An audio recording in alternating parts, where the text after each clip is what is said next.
Welcome everybody to Coors Field on a Sunday afternoon. The Rockies concluding not only this 3-game set against the Dodgers, but a 9-game homestand. It started out wonderfully well. The Rockies were 4-1 after 5 games, but now they've lost 3 straight. So with the victory today, they'll let that 3-game slide and go off on a mini 3-game road trip with a 5-4 homestand. Chad Bettis has been charged with getting the Rockies that victory. Chad has been outstanding out on the road. He has an ERA just over 2, which is one of the best in baseball.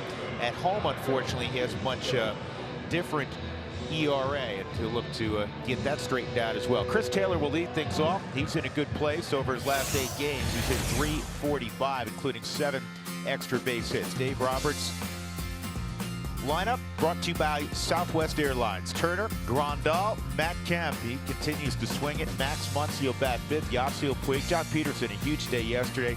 Couple home runs. He was 4 for 5, including a double.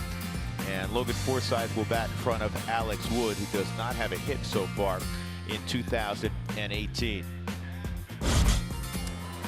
And this is what you'll see from Chad Bettis as far as the pitches. And in the month of May for Chad, first pitch strikes almost 78% of the time in the month of May. His changeup, he used that the second most ever in his career in his last start against San Francisco, when he threw 34 changeups against the Giants. The most he's ever thrown in a game was 40, and that was last year against these Los Angeles Dodgers.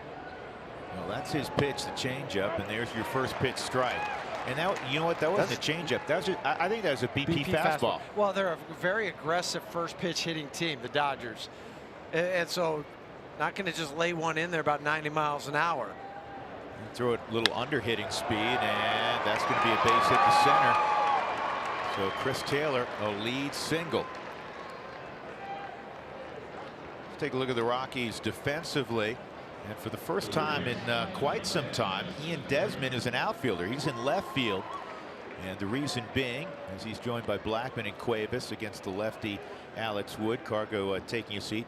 Ryan McMahon's going to get a start at first base. So the only 2 left-handed bats in the lineup are Blackman naturally and McMahon at first.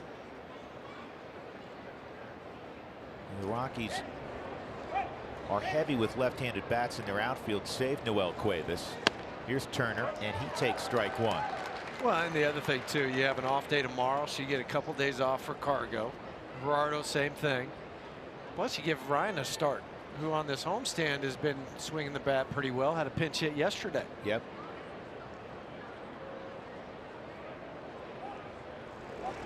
The Rockies off to Cincinnati, and that normally means big numbers for Cargo, by the way. Yeah, So you want to make sure he's well rested when he goes to Great American Ballpark. Or Great American Small Park, as many call it. See if Chad can get a ground ball here. Just underway. Lead single by Taylor. And this ball is in the air to left. Desmond's got it. And tagging is Taylor. And he'll go about a third of the way. Wow, Ian Desmond has a big arm. I remember talking to Jeff Bannister a couple of years ago when Desmond made the transition to the outfield, and the manager of the Rangers said after some rough spots early, and he was then playing center field, he said he's become a very, very good outfielder, and he said his arm is outstanding. He's got a left, he's a shortstop's arm, but I mean, it's a different throw from the outfield. And he hasn't lost that arm strength with all the games he's been playing at first base. Yeah, great point. You think, okay, it was shortened up, and he even kind of caught that flat-footed and then fired a rifle of a ball to DJ at second. Here's the catcher, Yasmani Grandal. There's a strike, 1-1. Grandal had one of the subtle key plays in the game yesterday. In that 7th inning, which, you know, unraveled for the Rockies, obviously, he beat out what could have been a double play, which would have ended the inning with a runner with runners at first and third. This ball's in the air to Cuevas. 2 outs. And it was bang bang at first, but he was safe. And had he not been, Rockies get off the field. They're done. Yep. But after that play, Grandal, he got by it drove in the run, and he was clapping pretty hard because he knew that that saved the Dodgers for that inning. Here's a guy that just is tearing it up. It's not just against the Rockies. Historically, he's done a tremendous amount of damage against the Rockies, but he's having a great first half. Matt Kemp, he homered again yesterday. Well, and Matt Kemp has just owned the Rockies in his career, as you said, Drew. He's got 44 home runs against the Rocks, 21 of them here at Coors Field, and that 21st was yesterday against Brian Shaw in that 8-run 7th inning. His last 16 ball games, he's at 451. Well, we always do this time of year, you know, a month in, 2 months in, you say, or who the MVP candidate is. Well, Matt Kemp's an MVP candidate right now. That's how good he's been. And he takes a pitch on the extreme inside part of the plate. You can tell he wasn't real pleased with that call from Mark Carlson, but that was big. So instead of a 3-0 count, Bettis in a little better situation, 2-1.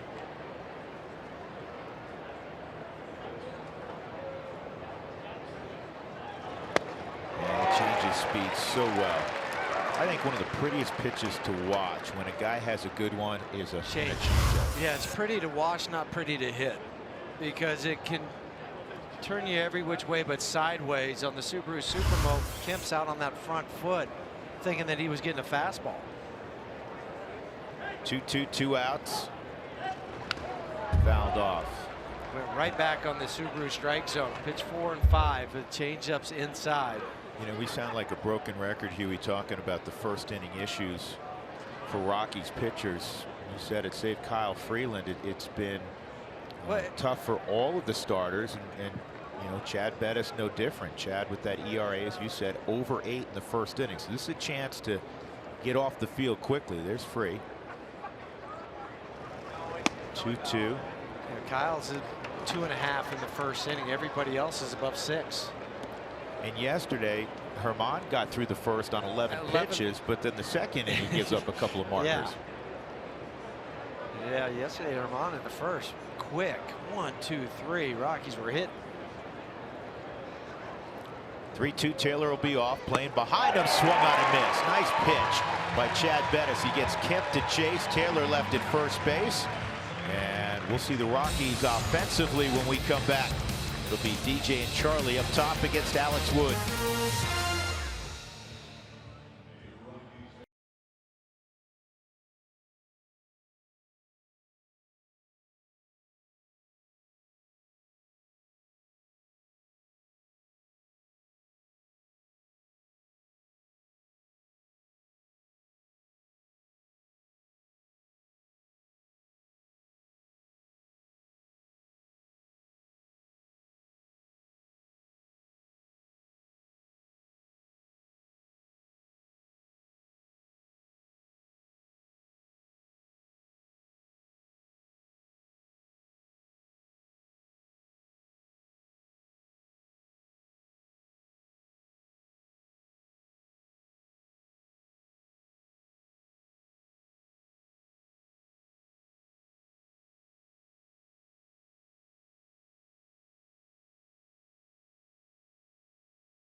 Plays second base, and he leads off frequently for the Rockies. He's a good player.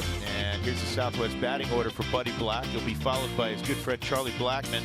He's got a 10-game hitting streak. Nolan has had a very nice homestand. He's up to 325 among the National League leaders in hitting. Number 1 in slugging, Trevor Story. He's really come on. Ian Desmond, Noel Cuevas, Chris Iannetta, Ryan McMahon, and Chad Bettis. to face a guy who's coming off a great season a year ago. He's got a funky delivery, Alex Wood. And just 3 pitches in that delivery. Curveball, opponents hitting .211 against a curveball. You know, fastball about 44% of the time, changeup 30, and then curveball 26%. And it is kind of funky because he'll really drop that arm behind him, and then it looks like he's throwing uphill, just because the old school drop and drive on that back leg. He's changed his setup though, with nobody on base. This is it's like he's going out of the stretch. I don't remember this in the past. No, kind of a halfway turn, and then all he does is bring the leg up, so he doesn't have to worry about turning his upper body. And this is just out of the stretch, because I mean, he even paused there for a second. Yeah.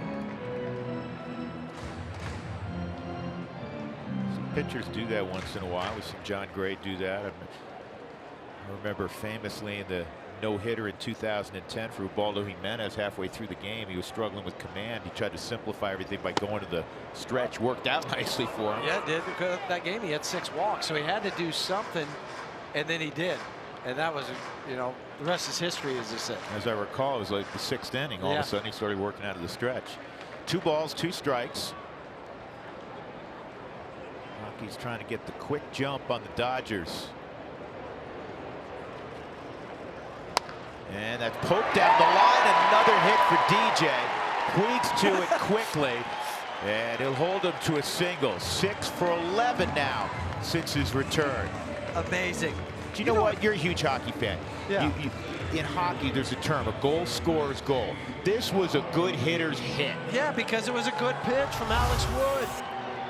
A fastball down and away on the Subaru Supermo. He turned it over. DJ, look at that. Just kind of punches it to right field. You know, some guys are able to manipulate their hands and the bat to get to a baseball. Other guys are not able to do that. They got a 1-plane swing. DJ doesn't. He's got about a 20-plane swing. 6 for 11, no punch outs since he's come back. Here's Charlie, who has really good numbers against Alex Wood. 7 for 16, and he's driven in 5 in those 16 at bats against Wood. And he's also working on a 10-game hit streak, so he's in a good place all around. Yep, he's hitting .372 during that stretch. How about this as he swings and misses there? That is the 12th 10-game or better hit streak of his career. Last year he had 5. Or was it 2 years ago? He had 5. Well, again, you can hit, and that's when you roll out those long hit streaks. Back off of Wood. They're not going to get anybody on this. It'll be a hit for Charlie. Fortunately, 2 things. First of all, you don't want to hit the guy, but Wood, I believe, got leather up. But the best thing is it moved about 10 feet away from him, as opposed to be one of those things where you can pick it up and still get an out. Yeah, we saw that a couple nights ago in the Giants game. The other thing, too, Drew, look where the shortstop Chris Taylor was. He might have been able to get to that ball. I know he's on the second base side, but that ball was a rocker on the Subaru Supermo. Alex Wood out of self-defense, throws the glove up, and it goes off the heel of the glove. Came off the bat at 91 miles an hour, which is just under the threshold of what they call a hard hit ball. Don't tell Alex Wood that. He's saying that was hit hard. That was right back at me. And an 11-game now hit streak for Charlie. Got it over with quickly, didn't he? Yeah, don't wait till that 4th at bat. So here's Nolan. Since he embarked on this major league journey, he has hit .322 against left-handed pitching. Nobody out, 2 on.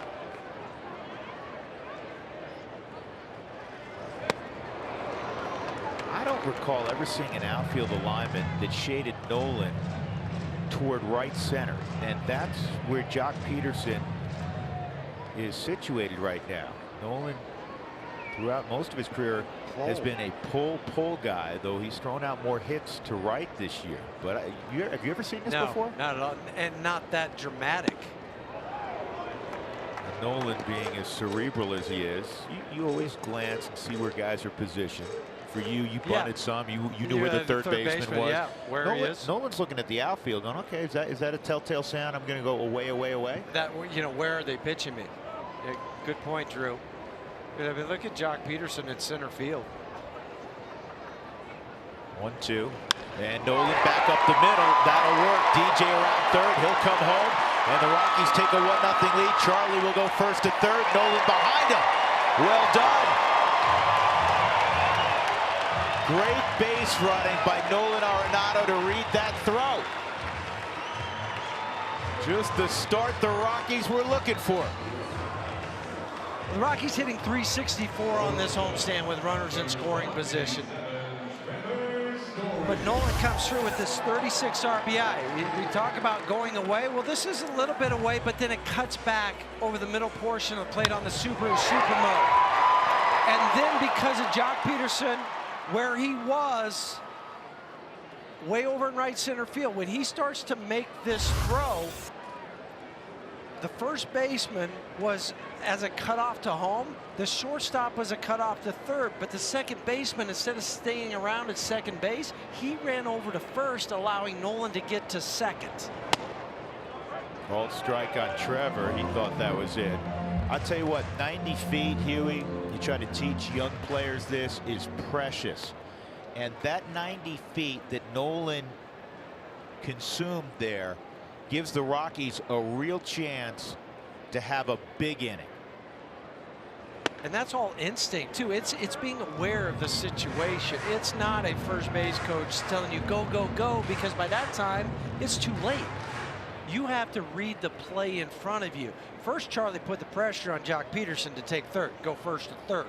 And then he makes the throw in. He hit the cutoff man, but still the second baseman was out of position. 1-1. Outside on Trevor. Their Story's in a good place. Yesterday he went 3 for 4, including a double. The at-bats are so consistently solid now. Even yesterday, his first at-bat, he had a bloop to right center field, but it was technically right what he was doing in the approach. In the air to center, should be deep enough. Blackman tags. Peterson's throw will go toward third, as it should. And it's 2-0. That's RBI number 40 for Trevor Story, who's in the top 5 in the National League in that department. That is a really good situational at bat by number 27. Even ahead in the count 2-1. Yeah, just get that ball in play, get it up in the air. 40 RBIs is the leader by 4 over Nolan now.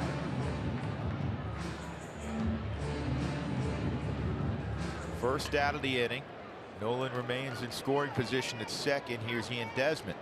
And that was smart from Nolan to tag up, give like 3 hard strides to third, but don't run yourself out of a potentially bigger inning. That pitch misses. And again, Peterson did the absolute right thing. Oh, sure, sure. Don't try to get the guy at home, because if you do, then Nolan just jogs into third.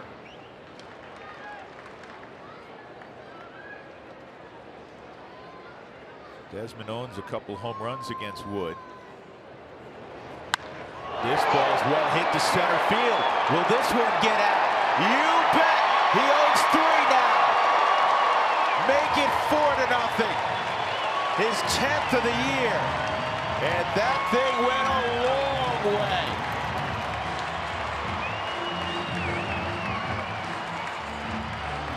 That's now 30 RBIs on the season for Ian. That was clobbered. Yes, it was.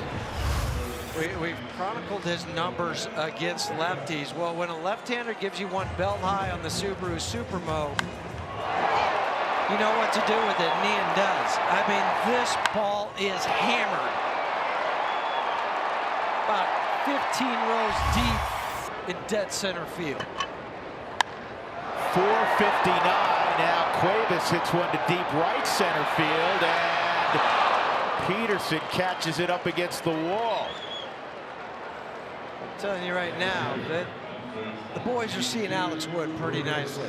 Well, Alex Wood came in with an ERA at Coors Field of 8.18, and that's heading north, which is hard to do when it's already 8.18. Exactly, and Alex had been pushed back a couple days because he originally was scheduled to start on Friday, but pushed back to today because he had a little issue with his hamstring. And quote, he's the healthy member of the rotation. He's the only guy left in the original rotation. Everybody else is on the disabled list for the Dodgers. 4 runs in. Here's Iannetta with 2 outs. 459 feet on Desmond's home run to dead center.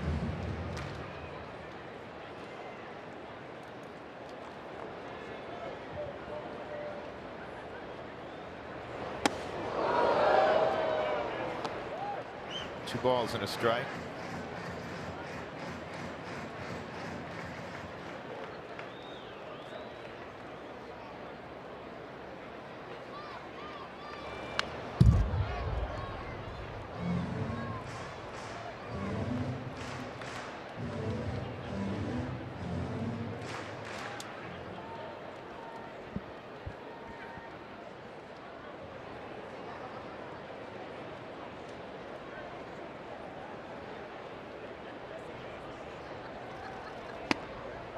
And that's a strike. That'll end the inning. The Rockies explode offensively in the first.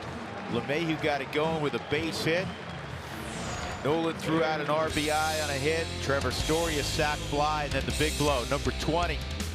459 feet straight away.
Right there, Ian Desmond, his 10th of the season.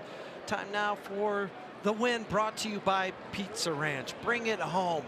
They can finish this homestand over 500 for the first time this year with the W. They can go 5-4 before they head out to Cincinnati. First pitch is a breaking ball in there. Strike 1 on Max Muncy. Muncy is 1 for 12 against Colorado pitching so far this year, and he leans on one to deep left field. And wow, I didn't think it was off the bat. Home run, Max Muncy, his 8th of the year. And it's 4-1. 7 of the 8 home runs from Muncy have come off a right-handed pitcher. I didn't think this would. I thought it was going to be a double. I thought it was going to be off the wall or maybe short hop the wall. Change up away from Muncy. He gets his arms extended on the Subaru Supermo. It just shows you some of the power of Muncy. Speaking of power, here's Yasiel Puig. Puig takes a breaking ball for a strike.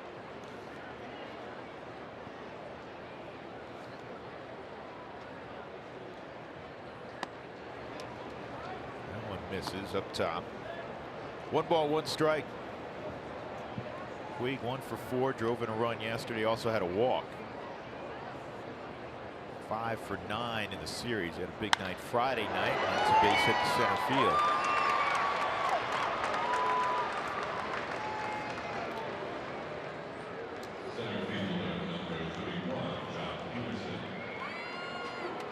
Here's the hitting start for the Dodgers yesterday. A couple of home runs, a double and a single. Jock Peterson came into the ball game yesterday with only 1 home run. Everybody's talking about launch angle. One of the things that Peterson has done, worked with him on his swing, is delaunching the angle, because he was so uphill that they felt like his swing and miss rate was alarmingly high. And you know, a year ago, Hugh, you remember the Dodgers sent him down. Yeah, well, they needed him to clear some things up. But yesterday, he takes one out to left field. This one traveled 352 feet, and then another one to right field, 387 feet. 5th time in his career he's had multi-home run games. Much better out on the road for Peterson. See if the Rockies can turn it over. Nolan not going to get anybody unless it's at first, and he did get it there in time. Nice pickup by McMahon. Now that's a shame, because that would have been an easy double play. That thing had a lot of English on it, and I think that's why it kind of spun out of Nolan's glove. So when it has English on it, when it goes into your glove, it's rattling around. He doesn't catch it in the webbing. He catches it, or it hits off the palm. Watch the palm of the glove. See how it didn't go out into the webbing on the Subaru Supermo? If it doesn't do that, it's still going to rattle and kick out, and that's exactly what happened. Luckily, though, he's still able to get that lead runner. I think Puig's mad at himself because there was an opportunity to go to third base. He didn't do it. There was no one there, and that's a situation where really the only guy is the pitcher who's got to recognize that and hustle over. This is a big sequence here with Forsythe at the plate and the pitcher behind him, 1 out. If you get Forsythe, you have a good chance to get out of this inning without any more damage. 1 ball, 1 strike on Forsythe. Forsythe hitting .207 this year. Last year he hit .224. The year before .264. The numbers are trending down for Logan. I remember a couple years ago the Dodgers were in desperate search for a second baseman.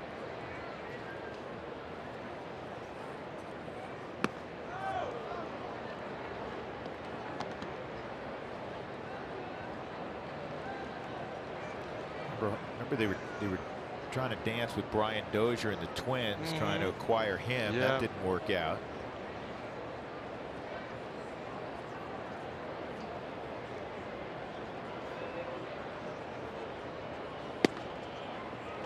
A little bit off the plate. 3-1.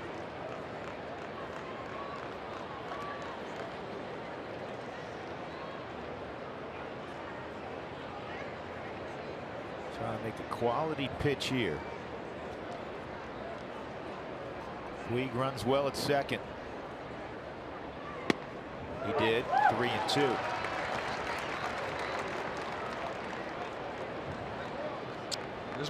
These are the type of pitches you need to make when you're behind in the count. 3-1. And it was well placed by Chad. And another good pitch. But you see everything on the Subaru strike zone. You know where they're trying to go to Forsythe. Stay away from him.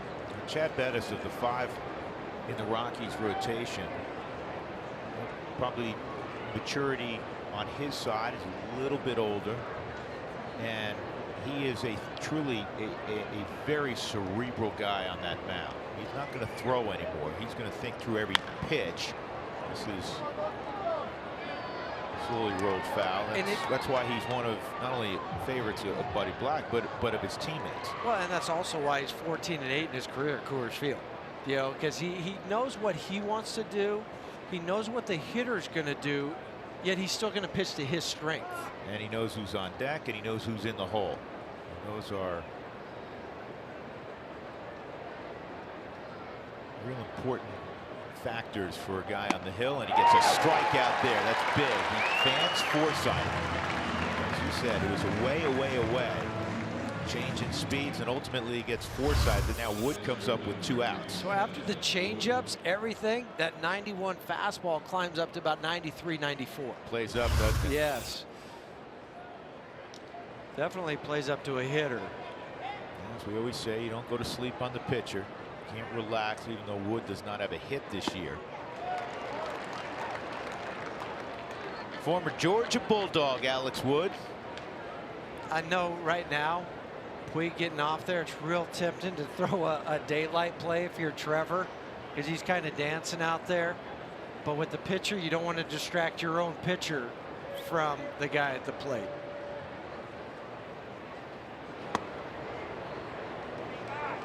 Ball's inside, 1-1.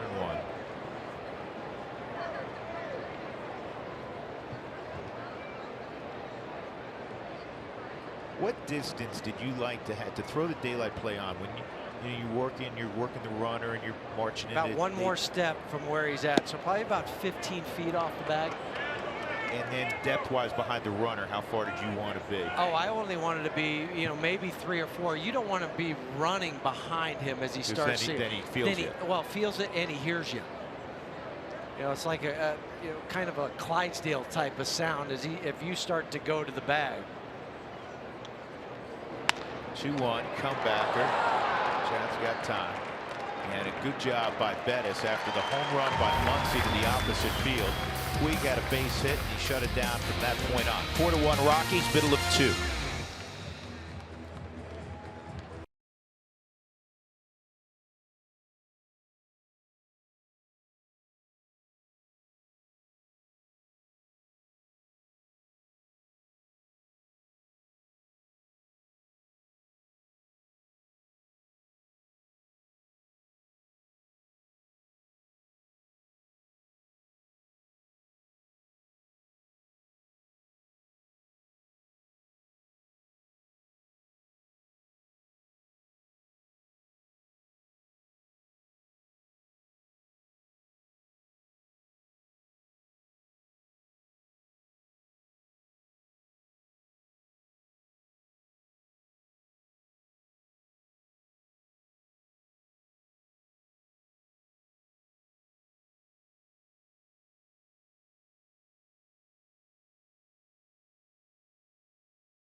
By UC Health, live extraordinary. By Cheyenne Frontier Days, log on to cfdrodeo.com for the full lineup. And by Southwest Airlines, low fares, no hidden fees. That's transparency. And you know what this is, Huey? What's that? This is the Hot Rod Dirt Drags in Monte Vista, Colorado. This is something you and I and Spilly and Sully and Jenny, we should all embark on. We get the whole gang up there. Taylor. Ooh, that would be fun. That car had an extra gear. That'd be a hoot. Who wins in our group? I would have to take Sully, I think. You think he's a crazy driver? See, you know what? I'm going to shock you with this one. You know who I like? Taylor McGregor. Oh, really? Yeah. I thought you were going to say yourself. I've driven with you before. I close my eyes. That way I'll be, like if you get in an accident, you're a little less. Drew, have you talked to my mom about my driving record? Is that why you say that? Well, I got inside information. Am I right, Taylor? You'd have a shot at winning that? I mean, unfortunately, yes, I would. See, and my that's what mom, I mean. if she's watching this, she's about to text me and saying, shaking my head because that is not something she's proud of. Have you seen at any point in your young driving career, have you seen flashing lights behind you? Just once or twice. Just maybe once or 5 twice. or 6 times, actually. Right. See, I There knew you go. who I was picking. There you go. There you go. Taylor, thank you. And back in the day, mind you, Huey, I had my IndyCar provisional license, 1990. Really? Yeah, is that impressive? This ball's in the air to shallow left. Here comes Matt Kemp.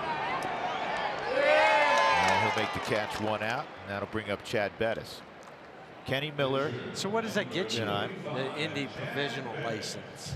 It gets me. It allows me the ability to, you know, once a decade, tell the story when it's brought up that, you know, Huey, I have my provisional IndyCar license. How did I get it? Yes. So we shot this like 2-week story. Kenny Miller, who used to work for us, still very close friend. He was our executive producer. He's over at Altitude now. Anyhow, we did this long piece on Second Creek Raceway and learning how to drive an IndyCar. And they take you, you know, they don't put you in an IndyCar right away. They put you in Formula Ford, and even prior to that, another car, and you kind of build up. And it was really cool. I mean, you got the whole 9 yards. You're going through classes, and so yeah. Well, I just know how fast those cars are because when I was playing in Indianapolis, we went to one of the trial? Yeah, the Indy 500, and we were down in pit row. Scary. Yeah, it is. Scenery changes quickly. Yes, it does. That was one of the real adrenaline rushes. I can imagine. You don't see the video. I mean, these cars, right? I mean, those aren't quite Indy type cars. That's because that's why I take Sully, because he knows angles and all this other stuff. Or so he says. He's going to take his protractor out there and make turns. Well, if anybody could do it, he can. 3-2 on Bettis. Chad looks hacked there. Chad 3 hits on the year. It's getting hot.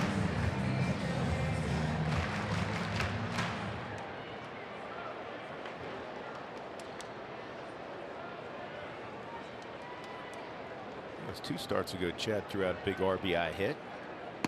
And look at that. He draws a walk. This is the 11th walk Alex Wood has allowed on the season. Fans, join in on the conversation. Send us your thoughts, your comments. Comments on the dirt track races up in Monte Vista and who would win between me, Taylor, Huey, Sully, Spilly, Connor, Jenny. Jenny's a mom now, all right? She's slowing down. Use Twitter, include the hashtag Toyota Talk. Here's DJ. Poked a single down the right field line his first time up. And that led to a 4-run first, highlighted by a 2-run home run by Ian Desmond. 1 out, Bettis at first. Muncie's kind of in his hip pocket. Not truly holding him on. Grandal picks it out of the dirt. It's 2-0.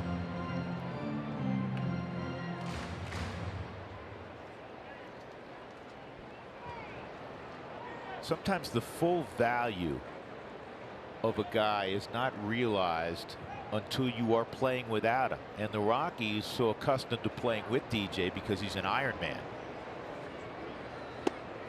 3-0. And what he's done in his career. You see some of the numbers. All-Star, Gold Gloves, batting title. I think he could win another Gold Glove this year. Look at the 4th line down. Yeah. 3rd most hits in the National League since 2015, and he just walked on 4 pitches. So Alex Wood, who was hoping for a quick inning after giving up 4 in the first, he got McMahon. Then he committed the cardinal sin of walking the pitcher, and now he walks LeMahieu behind him, and here come the big boys. And then Charlie, last time he faced him, hit a rocket right back at Alex Wood. He got a single on.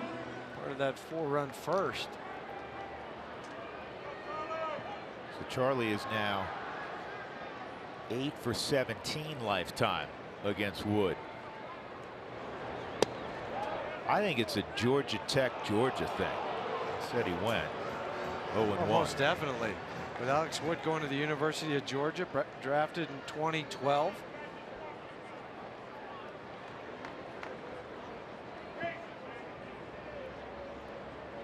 I think a Yellow Jacket's going to let a Bulldog beat him. Yellow Jacket, Bulldog. No. No, not at all. Going back to Cheers episode, who would win, a bear or a dolphin?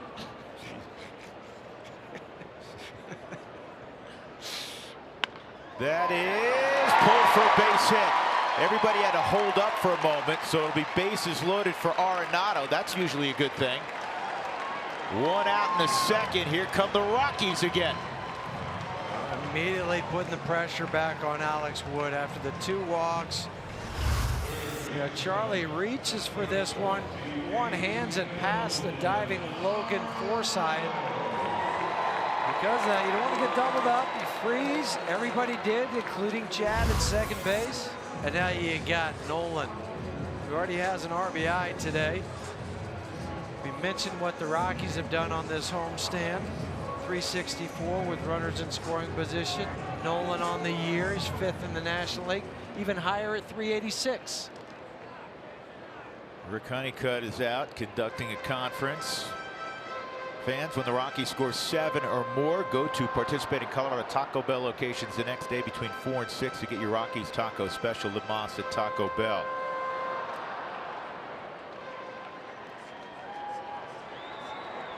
So Wood will be trying to induce a ground ball. And Nolan will be trying to get something up in the zone he can drive. Alex Wood on the precipice of disaster. And the Rockies trying to push him over the cliff in front of a big Sunday crowd at Coors Field. Yeah, you got to get him while he's down right now.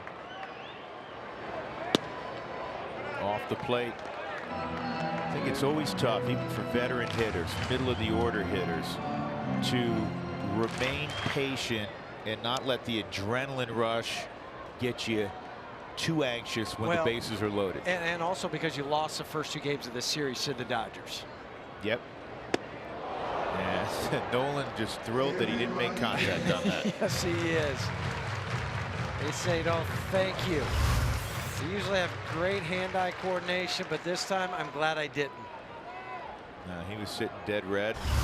He got the slider with a curveball, really. He doesn't truly throw a slider. 2-1. Now the count swings in favor of one of the great run producers in the sport, Nolan Arenado. And I think now if you're Nolan too, you know what? I got to wait for him to come in. If he doesn't, I'll go ahead and take my walk, take the RBI, because I know I got Trevor hitting behind me. Trevor already today with that RBI. He's got 40 on the year. So you know, you look over your shoulder, you're in a good spot. And now Wood is not in a good spot. He misses badly there. It's 3-1 on one of the last guys you want to be 3-1 on with the bases jammed. Rockies up 4-1. Outfield very deep with a shade again toward right center, which is surprising. Bettis is at third. You gotta, on a fly ball, get it pretty deep. You don't want your pitcher in a collision at the plate of any kind. You don't want him sliding. And change speeds again, 3-2. Both times Alex Wood has not gone to the fastball when he's been behind in the count. This is a slurve on the Subaru Supermo, a little harder than what he normally throws that at. You tell yourself right here, he's not going to throw it by him. Yeah. And well, because his fastball only averages 90. 3-2. And that's a big strikeout on an off-speed pitch. So Nolan, one of those rare times he doesn't get it in play. And he had gone 23 straight at bats without striking out. circle that one. See if Trevor can pick him up. Well, again, back-to-back times, he went softer in a situation that typically calls for a harder pitch. But he's not out of the woods by any stretch right now with Trevor. That was a stay in the game moment almost, but as you said, he's not out of the pressure cooker because here is Trevor. And a sac fly to center his first time. Everything's spinning right now for Wood. Yeah, everything. And I think that's where Trevor's got to look at this too and kind of think, how did he just pitch Nolan?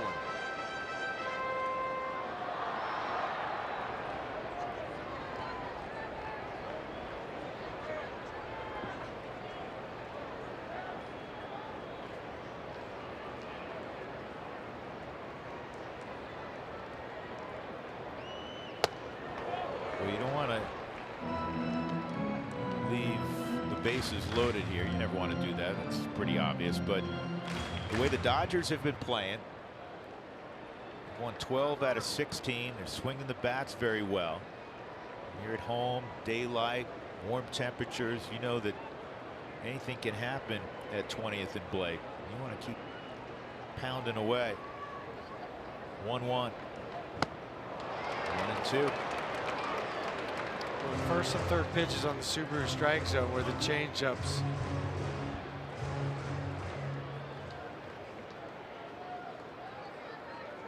I think what made that at bat from Nolan all the more surprising is he was up 3-1. That hit Gets him. kicks away. No, it did hit him. You're right. A run will come in either way. And that's a nice little break. Story will get a ribby, and the Rockies are up 5-1. And Desmond will take his turn. Well, Trevor immediately pointed to his foot too.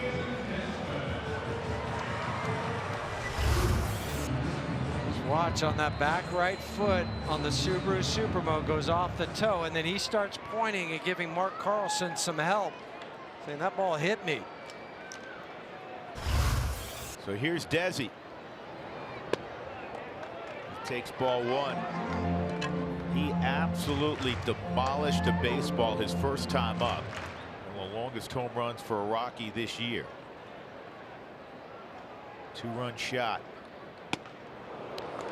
We'll go back to that home run and give you some numbers on the Subaru StatCast. Drew, you said it, the distance was 459 feet, but the launch angle 30 degrees and the exit velocity 105.3 miles an hour. 1-1. Good take, 2-1. Desi over his last 11. 289 average, 3 home runs, 9 driven in.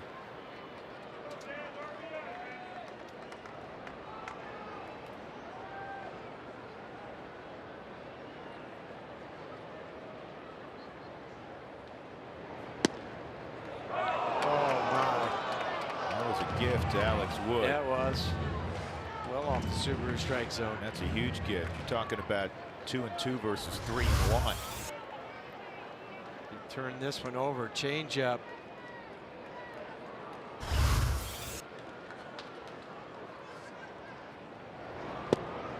Now they're full. And I would think the same thing. I don't think he's going to see a fastball. No, because this whole inning, when he's got in trouble, he's gone to his off speed.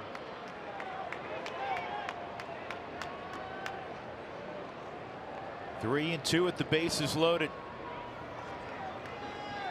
And you made a great point. 3 right-handed hitters in a row. So you always, what kind of pattern? And Desi's been watching. Yeah. Soft to Arenado, soft to Story. And away. And it was a changeup. You know, sometimes you can be on the on-deck circle and you're not able to go through that pattern because you're different types of hitters. It takes guts. Tell It people does. that it takes guts to sit soft. Because if you take a fastball and you don't swing at it, you get locked up, you're late, whatever it is, it's kind of a blow to your ego. Ball 4. That was a borderline pitch. It went Desmond's way. And a guy who normally has impeccable control has just walked in a run, one of 3 walks in the inning. 6-1 Colorado. Even Mark Carlson flinched on this one. Watch Carlson. He starts to kind of come up, and then he stops. But nope, that's a ball. Alex Wood was walking off. Now, that's 2 RBIs in the last 2 hitters. One hit by a pitch, the other by a walk. And it's so big because after the Nolan strikeout, you know, the Dodger dugout thinking, man, we may get out of this thing without giving up any runs at all. Yeah, or maybe just one. You know, if that came to it, instead now it's 2, and you've got Noel, who hit the ball deep to right field his last time. And again, that's what we were talking about. This guy doesn't walk people. Here's Cuevas. And it's same situation. Noel's sitting there, and he's a studious guy, and he's watching how they work now. Arenado, Story, Desmond. And he has the luxury of, there's no strikes on him. He more comfortably now can sit on an off-speed pitch. Well, he got another off-speed pitch, didn't hit it. 1 ball, 1 strike. Well, the 3 walks this inning for Alex Wood, that ties his season high. He had 3 walks against Arizona earlier, 4 starts ago. Had 2 walks in another game. The rest of the time is either 1 walk or 0 walks. This is a guy a year ago who was 16-3 with a 2.72 ERA. By far his best season in the big leagues. 1-1. And this kicks away. Charlie thought about it. Story's got to get back, and he will. Whoa. Trevor was literally 2/3 of the way to third base. Charlie made the right play. I think if he goes, there's a chance he's out at home. Huey, you could see the spike marks. You're not exaggerating. He was 2/3 of the way to third. Where he had to fire on the brakes. It's going to be right over in this area when he finally stops. Look at where he is. And then the throw was high going into second base. Trevor did the right thing. He's thinking he's going, uh-oh, oh no. And that's kind of a helpless feeling once you turn around and start to head to second. 2-2 on Cuevas.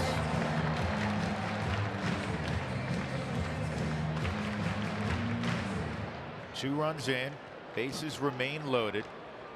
There's been only 1 hit in the inning. A lot of pitches, 60 pitches in this game for Alex Wood. And a liner to second that's handled by Forsythe. That'll end the inning. The Rockies come up with a pair of runs. They lead it 6-1 through 2 innings.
Guess what? Tomorrow is the first-year player draft that will start at 5 p.m.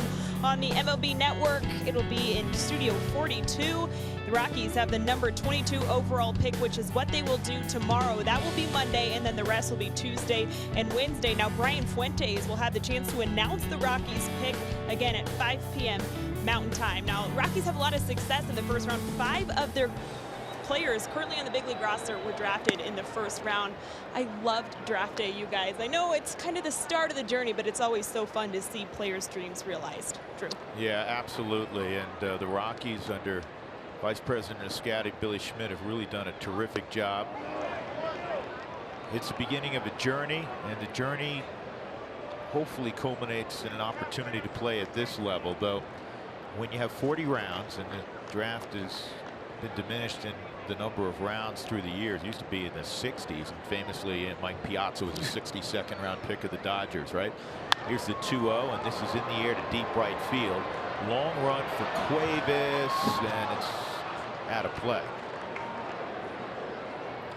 But you know, for you were a free agent. Yeah. You went undrafted, and then you had a 12-year big league career. Here's Anderson, Story, Dahl, Gray, Freeland, all first-round picks. And as Taylor told you, the Rockies this year will draft 22nd. They'll have 4 picks in the top 100, and then rounds 4 through 40, they'll be in that 22nd spot. Yeah, that's when it's kind of rapid fire too. Later on, that third day. But it used to be, as you said, Drew, until they really just ran out of guys to draft. They just, okay, we're done. Right. We're not drafting anymore. I sat in a few years back when Dan O'Dowd was the general manager. I think it was day 2, and I was mesmerized at how quickly at that point in time it went. The first round, there's 5 minutes between selections. Yeah. Change-ups right on the bottom of the strike zone, the Subaru strike zone. Unfortunately for Chad, called the ball. So it's 3-2 on Taylor, leadoff hitter for the Dodgers. But so much work that goes into that draft, and I love how the Rockies do it now. Jeff Bridich and Billy Schmidt, Danny Montgomery, Mike Erickson, Damon Ionelli, all the national cross-checkers, and everybody, all the scouts now, all gather at Salt River Fields down in Scottsdale. Mark Gustafson. Yep, Gus has been there forever. And this is going to be a tough play for, well, now you got to hustle and keep Taylor from going to second. That was one of those tweeners, and I think it went off the edge of Nolan's glove. Actually, it was the edge of Trevor's glove, being told by the truck. But I think, though, where he caught this, the only hope was if Nolan could cut it off, because that was going to be a jump throw to first and trying to get a speedy guy like Taylor. I'm with you. I think that's a hit either way. Yeah. Even if he comes up with it. Yeah, because too, you also have the third baseman that's crossing in front of you. And if you're wondering, is there any communication? No, the third baseman is always taught to go in front of the shortstop if he can. Only in rare instances does the shortstop call him off. Chad didn't get on top of that curveball, so it's 1-0. No, but to get back to the draft for a moment, yeah, you have to be so structured in that, and everybody has to know their role and what's going on and the guys and the needs of the organization. I think that's where the trust in each other comes in. And we had Jeff on last week. I think it was last Sunday, and Jeff was talking about seeing the top 40 to 50 guys in the draft that the Rockies think will be anywhere close to available with that 22nd pick. And then all of the area scouts and the number of times they've seen certain guys. This is popped up right side. DJ going out, calling for it. 1 out. It really is fascinating, and the Rockies have put a premium on athletic ability and positional versatility, and everything's about projection. Even with college kids, you know, let alone the 18-year-old you're drafting out of high school, you're taking a 21-year-old, maybe a 22-year-old out of college, and you're trying to see, all right, where are they going to be 3-4 years from now? And that's where makeup is so important. You know, what's underneath the uniform and the heart? What type of player is he? I think that's where you get, the scouts have to get to know not only he, but the family. You know, talk to coaches. What's he like around other players? Especially with the really high picks, and that's with down the road, as you well know, Huey.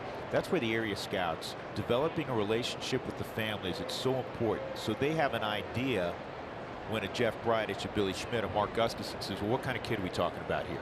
Oh, he's a great kid, great kid. Yep. This is what you got, because you're also putting your reputation on the line when you say that. 2-1 on Grandal. And it's important not only just for the individual, like they drafted Jeff Houston, what kind of young man is he? But now that young man is going to be with other young players, and you want the right guys together. Excellent building point. Young chemistry when they first gather, whether it's in Grand Junction or, you know, when they move up to low A ball in Asheville, whatever it is. This is a long run for Nolan. He's going to get there in foul ground. 2 outs as Grandal's retired. Nolan wasn't quite sure where the bag was on that little pop-up. Because when he starts to run over here, notice he'll start to chop his feet as he gets around the bag, because he's like, uh-oh, where's the bag? I'm a little scared. You see the little high step he had? Realized, okay, that's not a problem. I'll go ahead and catch this ball. But because he was so far over in the shift, he was a little worried about it.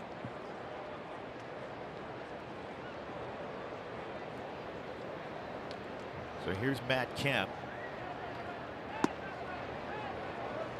One of the early, fairly large sequences in this game. Kemp with a man on, and we know how hot he has been this whole year and what he's done historically against the Rockies. Chad struck him out on 3-2 slider away. 1-0 on Kemp right now with Taylor at first and 2 outs. Change up and a beauty. 1-1. Developing story right now for Michael Wacha.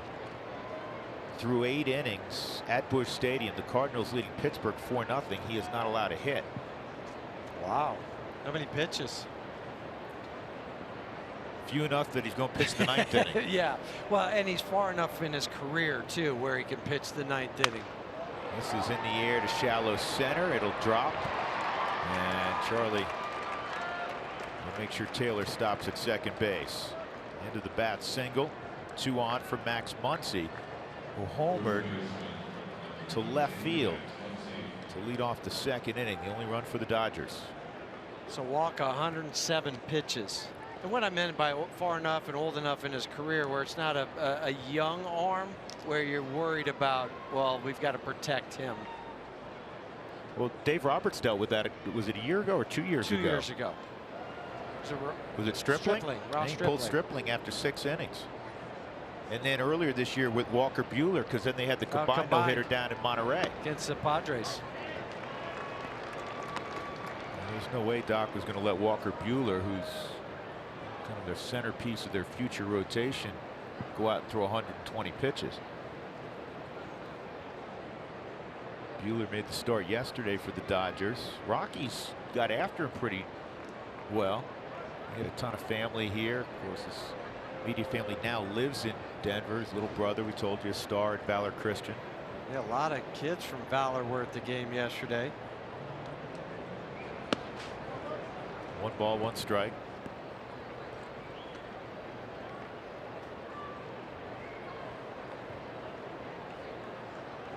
Buehler's day off. How long have you been waiting to run that line? You know, every once in a while, stuff runs in my brain that actually makes sense. That was good. Good pitch, 1-2. Love that movie, though. Great movie. That should be like the poster movie for every 18-year-old senior in high school, right? Of course. What parents don't know is how many kids actually have had a Buehler day off. Just missed. 2-2. Well, it happened to a kid earlier this year at Wrigley Field. He held a sign up, "Don't tell my principal that I'm gone." His principal was at the game. Is that right? Yeah. That's funny.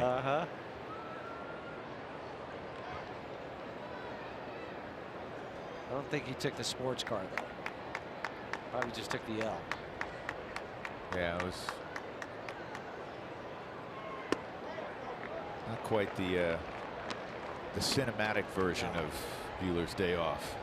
3-2 on Max Muncy. The last couple throws from Chad, he's rushed it ever so slightly.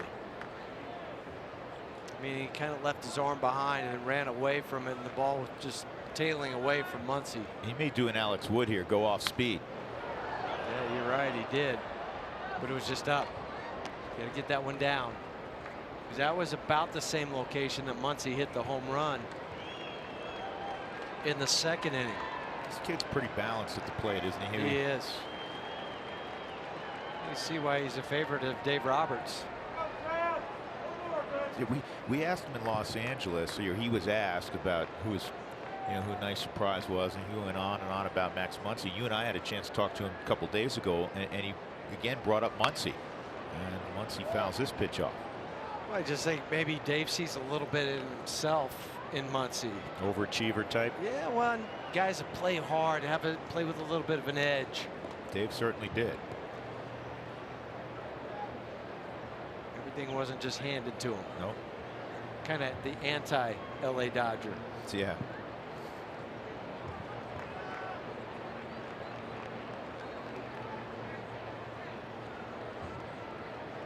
Another 3-2. And another foul ball. Muncy had a pretty healthy cut at that pitch, which was in the center of the zone. Ionetta walked the baseball out. Of course, Dave Roberts was a star at UCLA, in the San Diego area.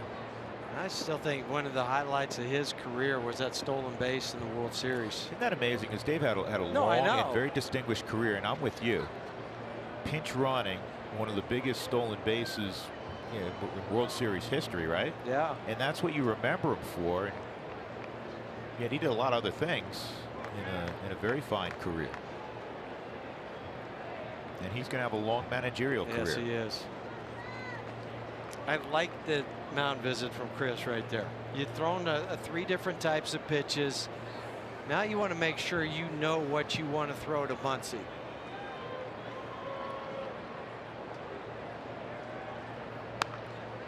The only thing I didn't like about all of that, though, when Chris went behind the plate, he didn't flash the sign. So as an infielder, I'm lost. I don't know what pitch is coming. I can't relay a sign if I'm DJ to Ryan McMahon at first base. Is that something that'll be conveyed in the dugout? I would hope so. The next inning? I would hope. I would. Hey, remember, we need to know. I need to know what sign it is. 10th pitch coming up in this at bat between Chad and Max. Taylor at second, Kemp at first, 2 outs. And this one's foul past George Lombard at first. Muncy's got strikeout in him. He's striking out at about 30% of the time.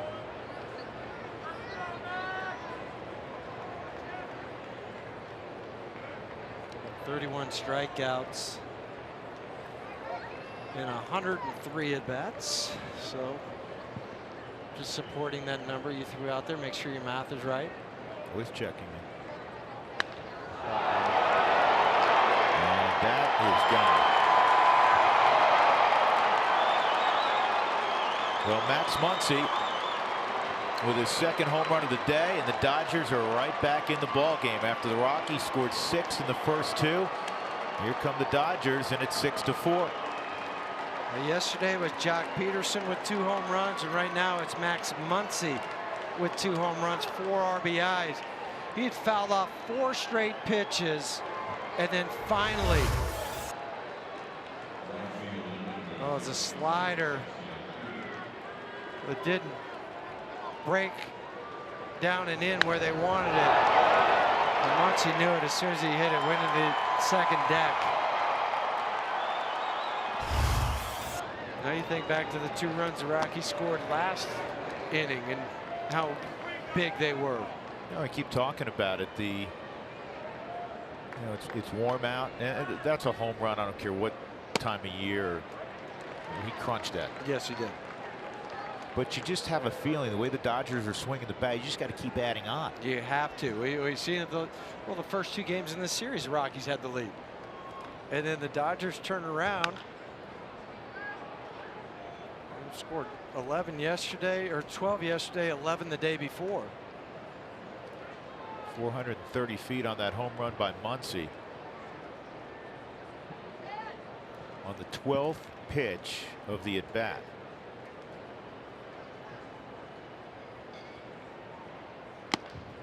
And a strikeout of Puig will end it, but Max Muncy with his first 2 home run game of his career, first 4 RBI game of his career, 6-4 Colorado.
Subaru is Subaru by StubHub. Rockies fans, get your tickets at StubHub, official partner of the Colorado Rockies. And by Wells Fargo customers, get your 2-for-1 Rockies club level tickets by visiting wellsfargo.com/Rockies. Well, Max Muncy has been a one-man wrecking crew. Solo home run in the second, 3-run shot in the third. And after the Rockies got 6 off of Alex Wood in the first 2 innings, Dave Roberts is going to his bullpen early. This will be Eric Goodell, who threw on Friday. And the Rockies have Chris Iannetta at the plate, and he takes ball 1. He hasn't given up an earned run in a Dodger uniform, but 064 was in the American League. He's claimed off waivers from Seattle. 1 inning on Friday, 1 hit, 14 pitches in that game. Grandal will not have a play. 1 ball, 1 strike.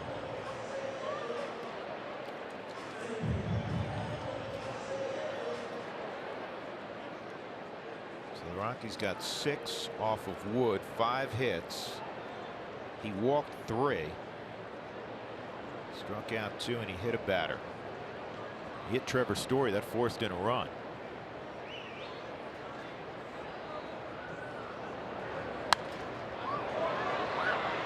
Good swing from Iannetta. Got a pitch to hit. Iannetta, McMahon, and Bettis. I know the Dodgers were planning on a bullpen day on Friday. I don't think they were planning on one on Sunday as well. And they used some guys yesterday too.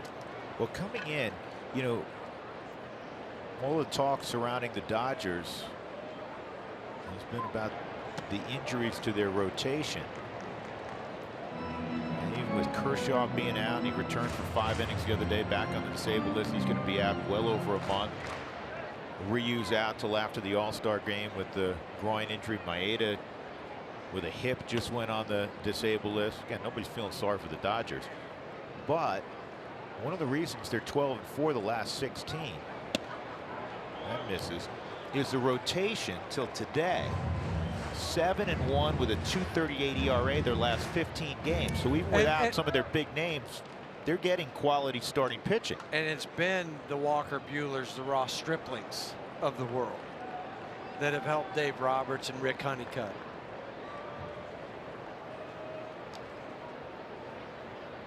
Three-two.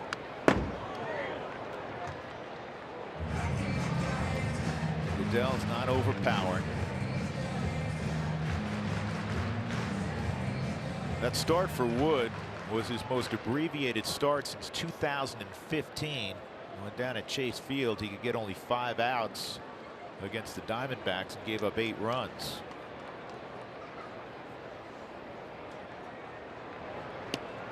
And a strikeout of Iannetta. 1 gone. That'll bring up McMahon. All kids through the gates for the Rockies Diamondbacks game on June 10th receive a Junior Fire Marshal Fire helmet courtesy of the Hartford.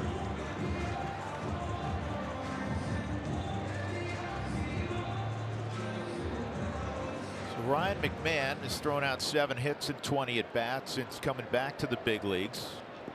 And most of those hits have been to left field. Jock Peterson kind of taking a few steps toward left center. That pitch misses. So they're playing him to pull on the ground on the infield, opposite in the outfield. Which, believe it or not, folks, is pretty standard. Yes, it is.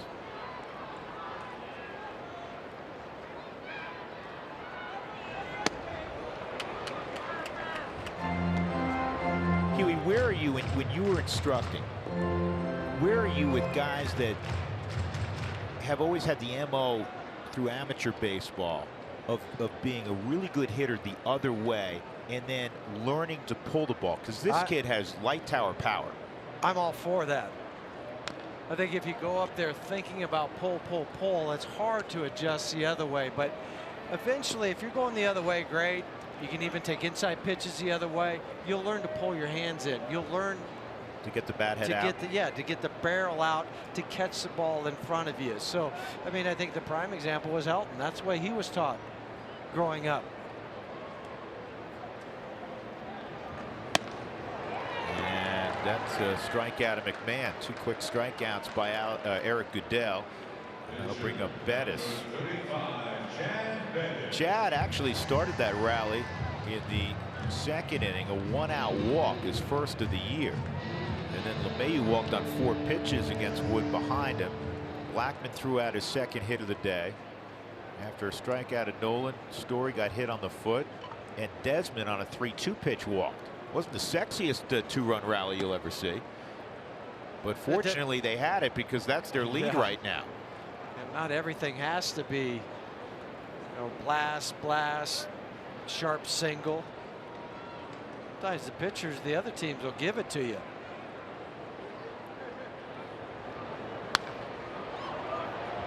Ball and a strike on Bettis.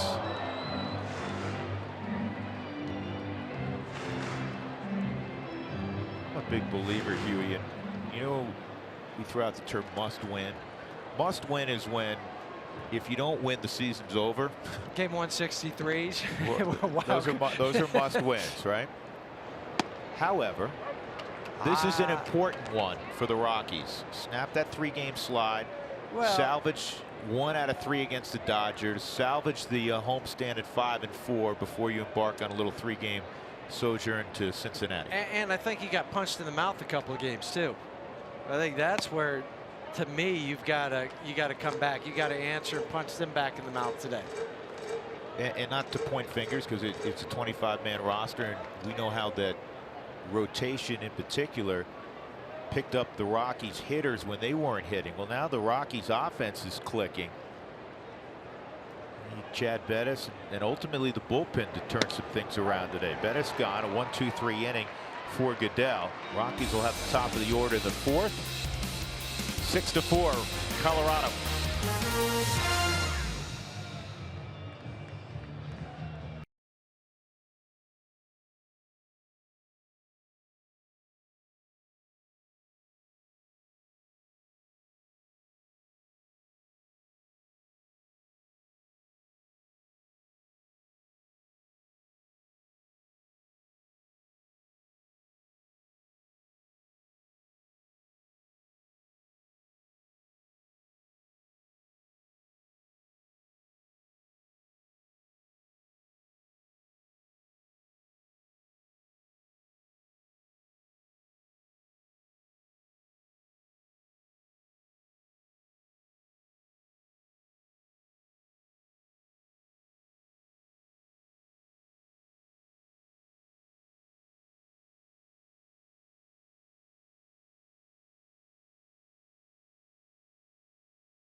Because he's a guy who has a lot of experience when it comes to the draft. Actually drafted 3 different times before eventually signing with the Mariners in 1979.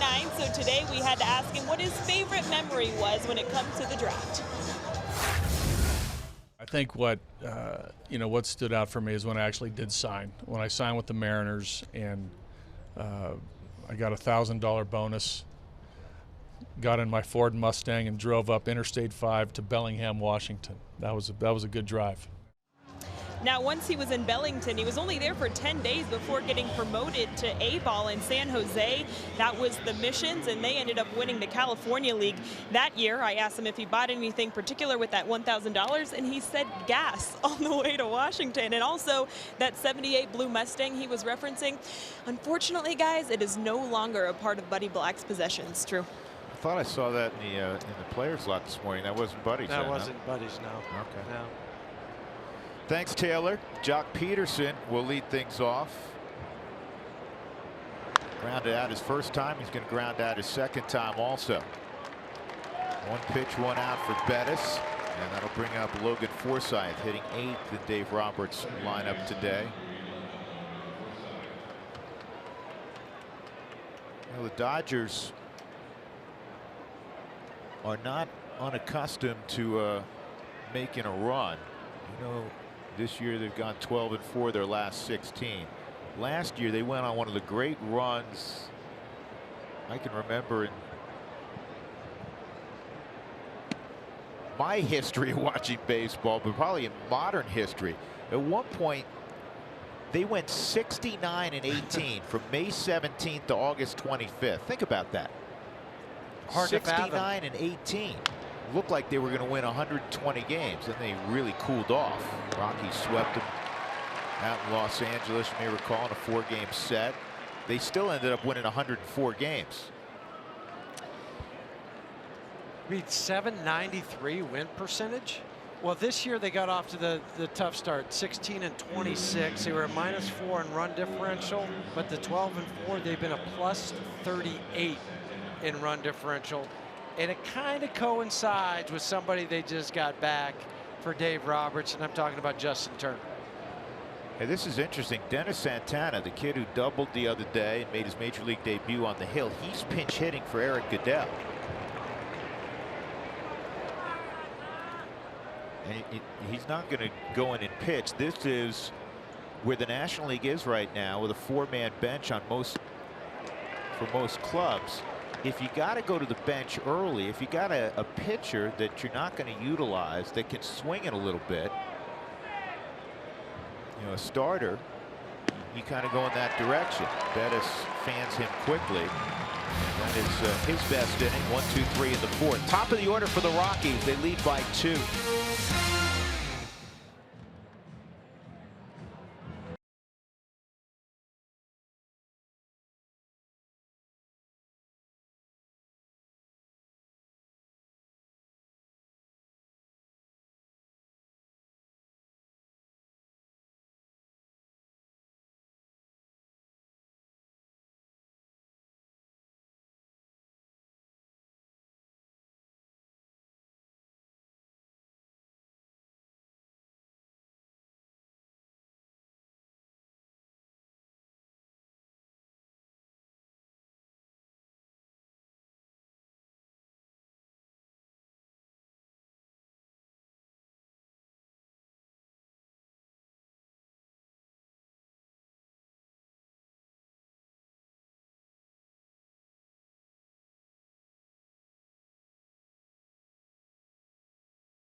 question, go to AT&T Sportsnet RM on Twitter to cast your vote. We'll show you the results during our post-game show.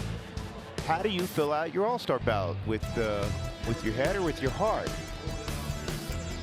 And the way I do, for those that care, yeah, I want to see Rockies represented, but I believe in it's the only All-Star game that's worth watching anymore, because the Pro Bowl and the NHL All-Star game, the NBA All-Star game, you know, wonderful accolade to be selected, but the game is not really competitive. You mean at all? You mean in baseball they still play defense? They still throw the ball really hard trying to strike you out. Yeah, and in fairness, I just think that the nature of the sport, it lends itself to being best in baseball for an All-Star game. Yes. And for that reason, the guys that are deserving in any sport, they should be there. And that's how I vote. You know, I mean, look, DJ LeMahieu, year in and year out, probably going to get my vote. Nolan Arenado, going to get my vote. Charlie Blackmon, you know, unless they have a, you know, an uncharacteristic off first half. That's kind of how I operate. I'm with you. And I think the players, they wouldn't want, they'd almost be embarrassed. You played a long time. I mean, you'd almost be embarrassed to go, you know, I'm hitting 230 and because people stuffed the ballot box. And we've seen that. Yeah. We've seen that before, where you're going, okay, this guy doesn't deserve it. There is a shot to first, and they're going to get DJ out here. Yimi Garcia, by the way, is on the hill now. The Rockies saw him on Friday night. Pitched an inning, gave up a hit and an earned run. Well, that hit was a home run off the bat of Nolan.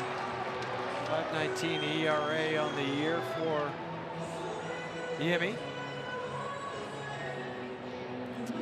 I'll give you another example. And you know, you can't vote for these guys. This comes from the manager, and Dave Roberts will be the manager again because the Dodgers won the pennant. But Adam Ottavino, assuming Adam comes back relatively quickly, he deserves right now, based on what he's done so far, and I assume it will continue for him, to be an All-Star, even though he's a setup guy. Oh, exactly. You know, Charlie's starting to put together Charlie numbers. 2 for 2 today.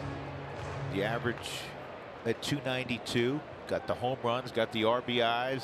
I look at He's Trevor. an all-star. Trevor too. Absolutely. Trevor's putting up all-star numbers. He's in that conversation.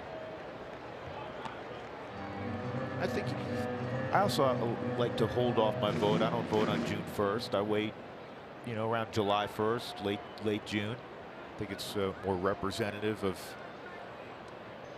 the first half. Certainly get another 25 games in or so.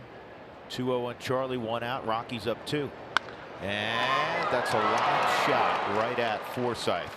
2 outs.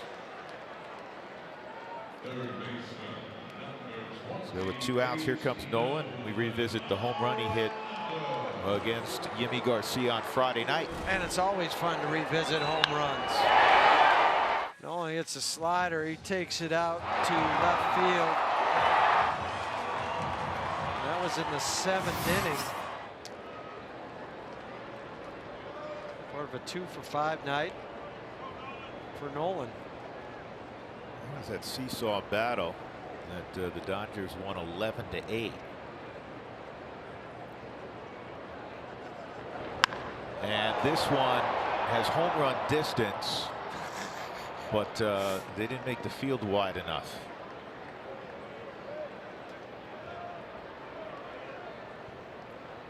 Nolan, by virtue of his first inning single that drove in a run, has now reached in 16 straight, or 40 out of his last 41.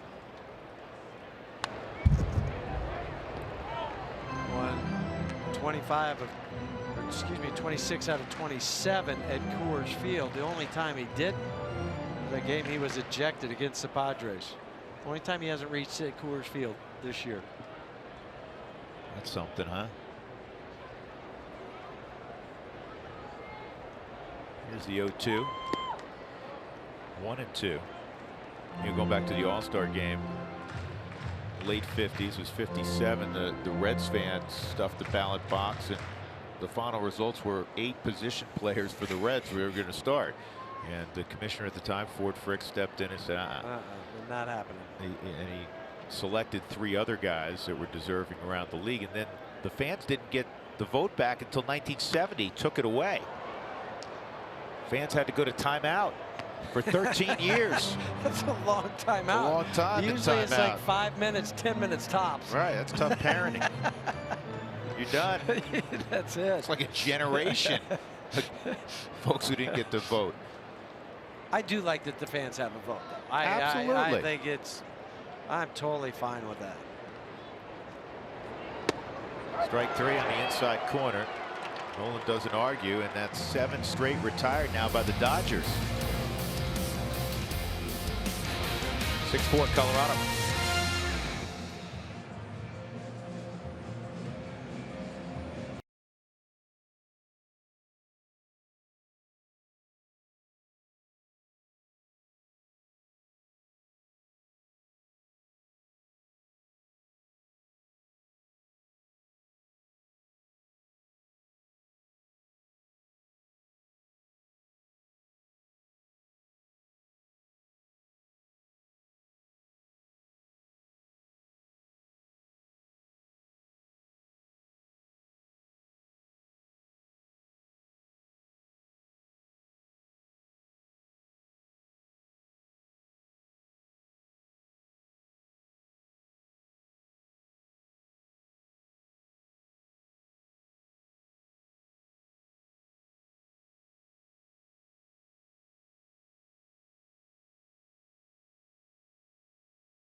Southwest Airlines, low fares, no hidden fees. That's transparency.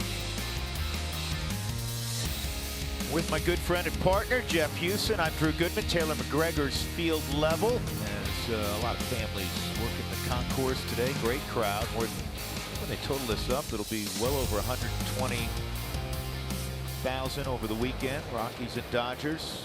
And yeah, whenever the Dodgers play, it's not just here, folks, at Coors Field. Wherever they go, the Dodgers, the Yankees, the Red Sox, the Cubs, the Cardinals, these teams that have been around a long time and have fans nationwide, they show up, so don't feel overly insulted.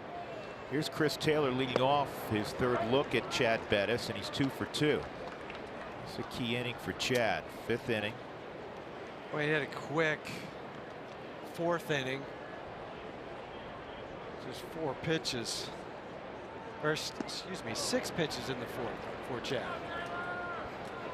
Hey, quick footnote. We mentioned earlier that Michael Walk had a no-hitter going to the 9th inning. He gave up a leadoff single to Colin Moran of the Pirates. And then he was removed from the game. Pirates didn't score, so the Cards win at 5-0. And Wonka had 8 no-hit innings. Colin Moran, the nephew of the guy that you played against, B.J. Surhoff. Taylor's gone. Good start to the 5th inning. It's the 2nd straight strikeout, 4th overall for Bettis. Taylor's been a thorn in the Rockies' side. And now Turner, fly ball to left and a pop to second.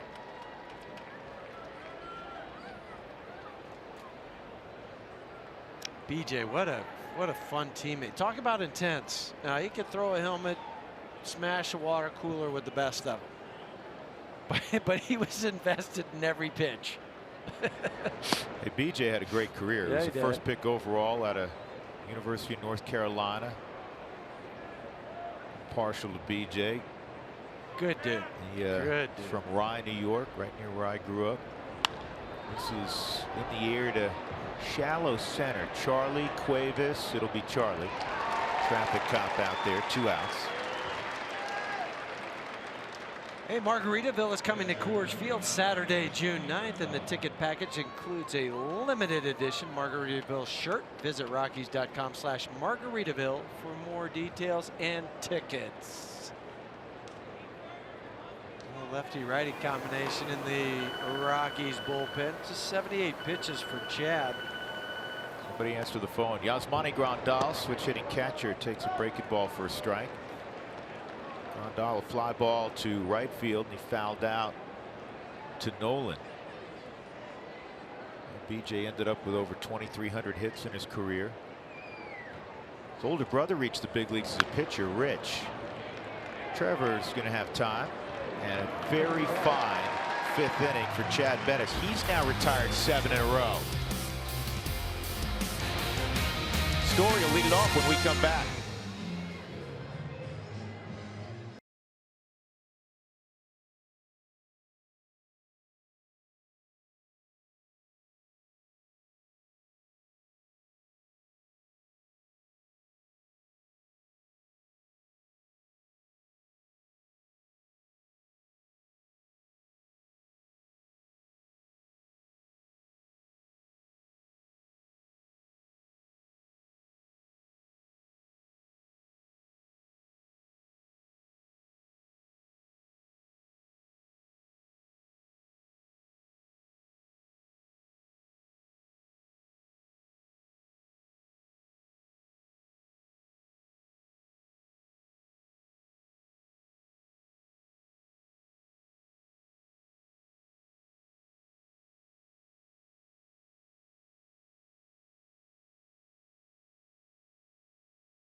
And Cuevas.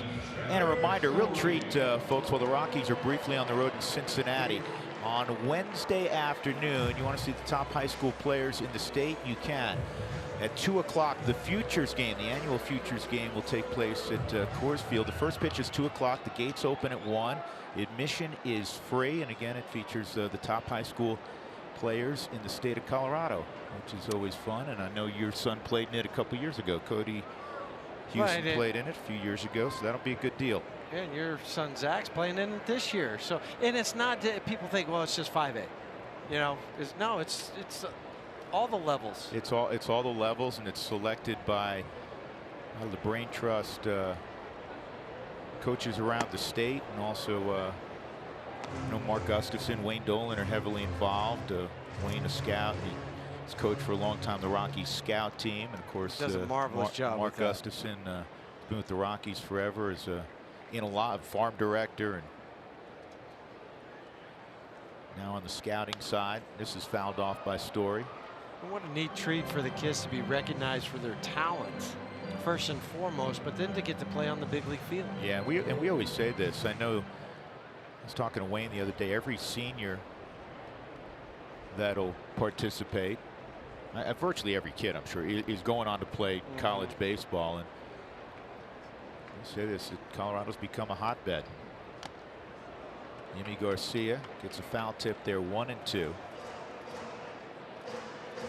was at a high school event last night, saw a young man who just committed to LSU. So, you know, all the big boys are coming in here. They are. They know the talent's here.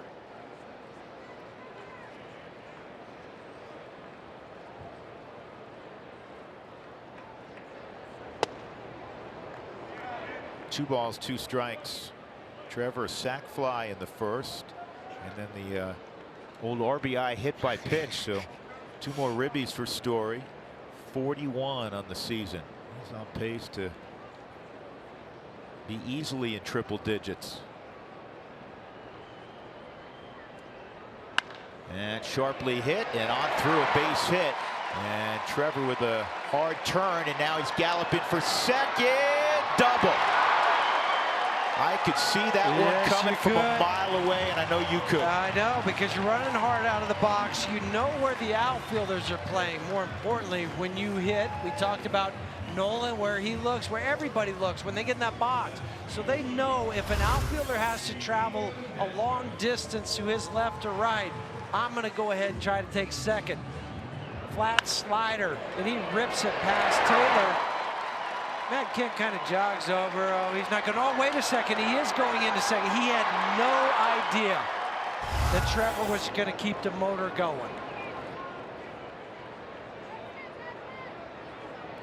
Here's Ian Desmond. 2-run bomb in the first, and then he was walked in the second to force in a run. So Desi's got 3 ribbies. 31 on the season. Again, the batting average isn't pretty. We keep pointing this out. You know, if you've been watching Rockies baseball, yeah, it's been frustrating for Ian Desmond more than all of the fans, because he wants to do really well and he works his tail off. But he's come up with big hits. 31 RBIs, nothing to sneeze at. That's only 5 behind Nolan for third or for second on the team. He's third right now. You know, it may sound odd to say this, but he's also on pace to drive in the neighborhood of 90 to 100. Which would be on the upper side of what he's done in his career on average. Yep. 2-0. Rockies trying to add on here. A leadoff double by Story, a hustle double. It goes back that hustle double. I know you coached Arapahoe this year, and you always tell kids, I make the outfielder stop you.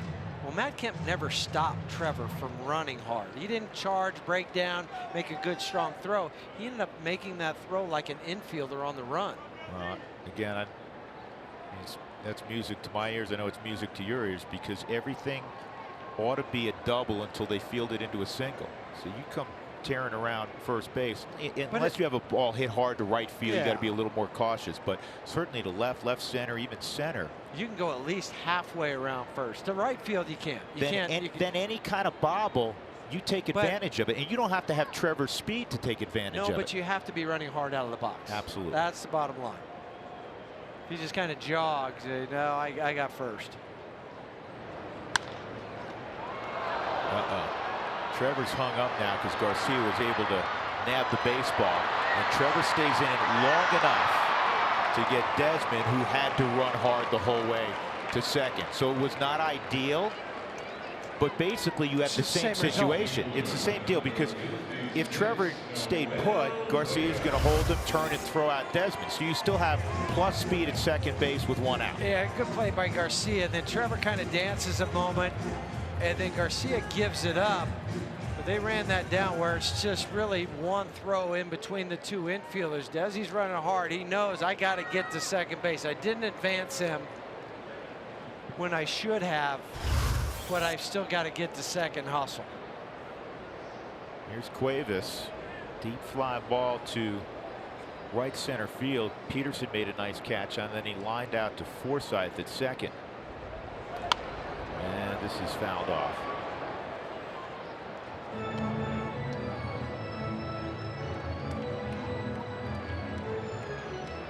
Last 25 games, Cuevas has hit .346. Now, he pretty much knows if there's a lefty on the mound, he can prepare days in advance. He knows he's going to be in the lineup. Today's game for the Dodgers started by Alex Wood. The Rockies ran him off after just 2 innings. He gave up 6 runs. 0-2. So Trevor Story, who led this inning off with a double. His first 41 games, he was striking out 1.3 times per game. Since then, about a month worth of games, he has struck out just 14 times over 17 games. Ball in play more, ball in play with authority more. Averages up now to 250. Which in today's game, that's above average. Yeah.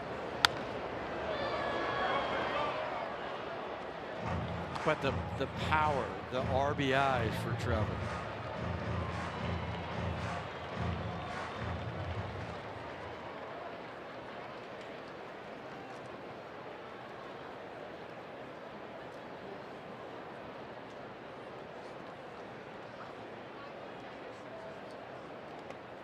Bounces up there. Desmond couldn't advance. Grandal kept it in the neighborhood.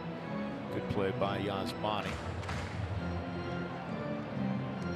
Going back to one other note on Trevor, tying it to the All-Star game. When you combine his defense, the RBI total, and where he's trending, I think in 2 or 3 weeks, you may be looking at a guy that could be the leading candidate at shortstop. Yeah, and that's why I put him in that category. With 11 home runs, 39 RBIs, Drew, leads National League shortstops. The other shortstop that comes to mind that's having a good first half with the Mets is Adrubal Cabrera, but he's nowhere close defensively to Story. Yeah, when we saw him, he was playing some second base. I mean, yeah, they're actually playing the kid over at shortstop. Yeah, Cabrera's more at second, right? Well, Brandon Crawford too. Crawford had a great May. He struggled in April. Crawford will always be in the conversation.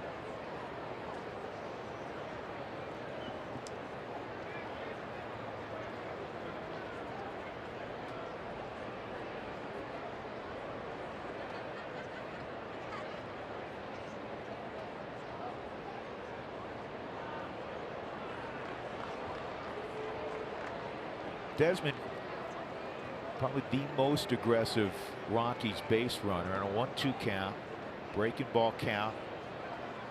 He's looking for any way to get to third with less than 2 outs. Subaru Statcast. Remember I was talking about a 15-foot lead at second base, Drew, and that's kind of the distance you look at as an infielder. When it starts to get in my head, I've got to make sure I keep him at least that close, if not have him take a step back.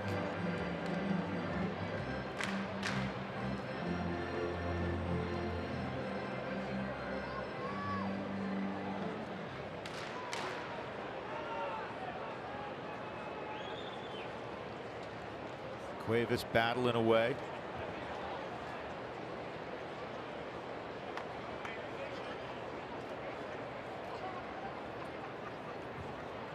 So another name at shortstop, Trey Turner. Okay, yeah. Washington. Nationals coming on. Turner 6 home runs, about 260. Big stolen base threat. He's got 16.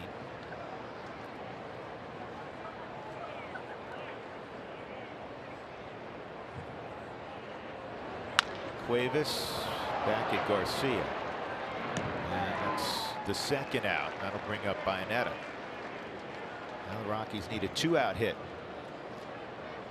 It's going to be somebody else that faces Chris. This is going to be a true bullpen day like Friday night was for Dave Roberts. Josh Fields is going to be the new pitcher. 6-4 Colorado.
baseball with 3 former teammates from the '07 National League Championship team.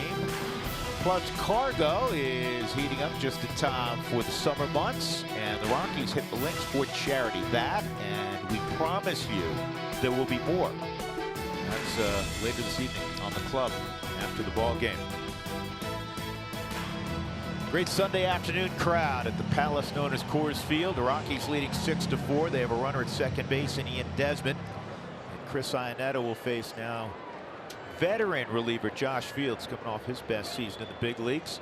Fields last year was very good, sub-3 ERA, league hit in the 190s against him. And he's been called upon now 28 times by Dave Roberts. The league's hitting just 200 against him, Huey, this year. Yeah, and righties 220, lefties 167. Here's Chris. 23 strikeouts and just 7 walks. Well, Alex Wood out of the University of Georgia. Josh Fields, about 5 years older. He's out of the University of Georgia. In fact, he was born in Athens. And the one thing, too, for Josh, he pitches up in the zone. I mean, he's not. Got it. Yep. They pick off Desmond. Hold on a second, though. Desi's trying to give the tumble finger wave, saying, I don't think they got me, but maybe that's just a hope. This is a design play because you didn't even get the glance back. Closer look. Nothing yet. Nothing. Oh, I don't know. You know, Desi's saying he missed a tag. Yeah. What you can't see, this may be a better view. Did any part of the glove touch that arm? Well, I don't know if they're going to be able to overturn that because you can't tell definitively. And the Rockies will not challenge. So Desmond picked off as Forsythe broke to the bag. So the Rockies got a leadoff double by Story, could not cash it in.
This guy right here, Matt Kemp, he was picked up on December 16th from the Braves in what seemed like a salary dump deal, and now he is leading the National League in batting average, hitting .347, which is the highest of his career. We asked Dave Roberts what he had to say about why Matt Kemp is what he is, and here's what he had to say.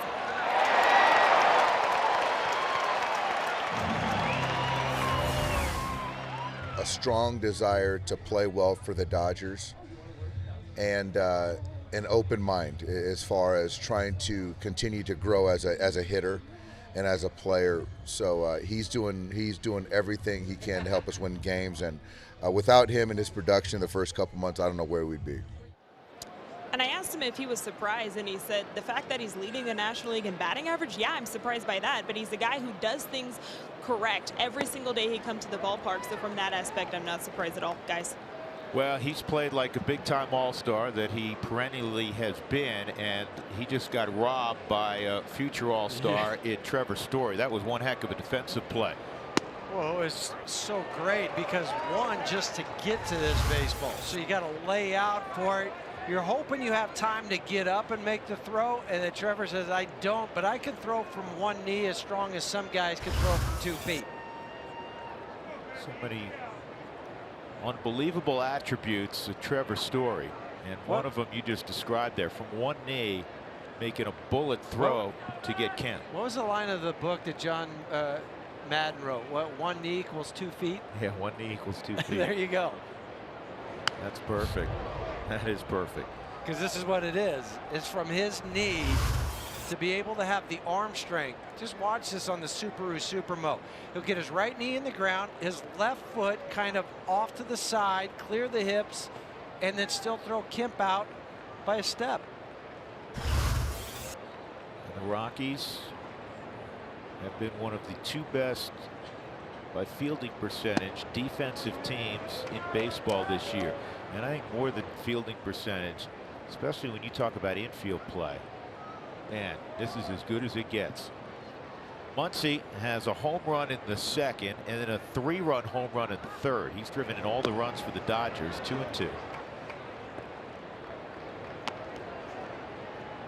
We had somebody in the booth a little bit earlier when he hit that home run, and they were saying Max who?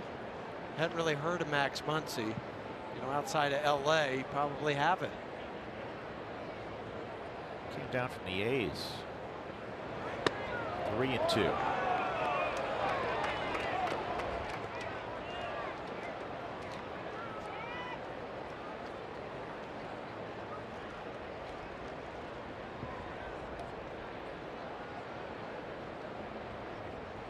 And finally, Bettis able to get him. 2 outs. Chad has pitched his best baseball here in the middle innings. Well, in the 4th inning, threw just 6 pitches. In the 5th inning, 8 pitches. He's retired 9 in a row. And he goes back to the changeup to get the strikeout of Muncy. Got 5 strikeouts now. He's due up next inning. The pitch count at 88 as he faces Yasiel Puig. Puig is single and a strikeout. You know what Chad has? I mean, we always affectionately refer to how tough. This ball's hit well to right. And it is off the wall, fortunately, and not gone. Puig into 2nd with a double. That ends the run of 9 straight retired, but he's got Pedro Estacio in him. Yeah, because he knows that he's got to give the ball club a chance to win. You know, he's not happy that he gave up the home run to Max, you know, to make it 6-4. But he's just going out there doing his thing. Well, off the bat for a second, I thought, oh no, this is going to be by. Instead, it wasn't. Hits off the auxiliary scoreboard and takes a wacky bounce away from Noel. He stopped short. He did the right thing. Don't get too close to that wall. It's not going to allow you to then make the play and keep Puig at a double. The Rockies are going to bring in Chris Rusin. They're going to double switch here. Cuevas will come out. He made the final out. Desmond literally made the final out on the base pass, but Cuevas will come out. We'll tell you all about it when we come back. 2 outs, runner at 2nd. Rockies up by 2 in the 6th.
the first.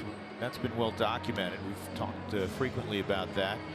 And the 6th inning has actually been the biggest problem area for the Rockies. They've given up 57 6th inning runs, and we're in the 6th inning right now. The Rockies are +2 on the scoreboard. And you notice the 2 innings they haven't given up very many runs. Ottavino's inning and Davis's inning. Typically, right. certainly when the Rockies are ahead. Well, and we've seen it, play out in this series. Yesterday, the Rockies gave up 8 runs in the 7th inning. Yesterday, this has become a bullpen game, yes, as most games do. Guys, starters don't go complete games typically anymore, right? The Rockies were in a 4-4 game yesterday. They unraveled, unfortunately, out of the pen in the 7th. They're up 2 right now. The Dodgers have been in the bullpen since the 3rd inning. The Rockies bullpen has to bounce back, and they have to better the Dodgers bullpen the rest of the way. Russet against Kike Hernandez, who will pinch hit now for Josh Peterson. This isn't a surprise. Buddy Black was anticipating this. No, and that's where he knew that this late in the game, he'll go ahead and use, meaning Dave Roberts will use one of his bench guys. But Chris's location this year has not been what it was last year, and that's been the major downfall for some of the other guys too out in the bullpen. It's probably for all of them. Yeah. You heard Buddy in our open today talk about location has been off for the vast majority of the guys in the bullpen. For Chris, last year, the entire 2017 season, just 6 ball games where he allowed multiple runs. Plus, right now, the Rockies inherited runners have scored more than 40% of the time, one of the worst rates in baseball. This is fouled off, 2-1. In fact, it's 40.5%. It's last in the National League, and it matches the Rockies' worst ever percentage. Their best ever came last year in limiting inherited runners to score. Chris was a big reason for that. Oh, he was splendid a year ago. Trying to get back to that right now. 2 balls and a strike on the versatile Kike Hernandez, with Puig at second, a 2-out double. Hernandez 4 for 15 as a pinch hitter.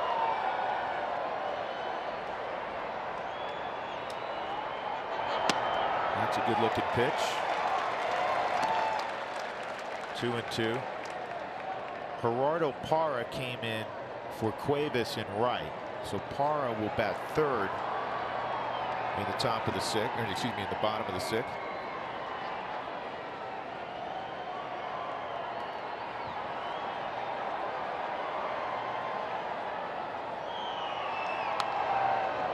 Fouled off.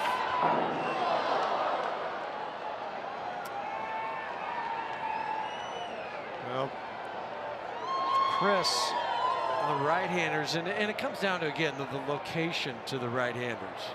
At times, hadn't been able to get the ball in underneath the hands.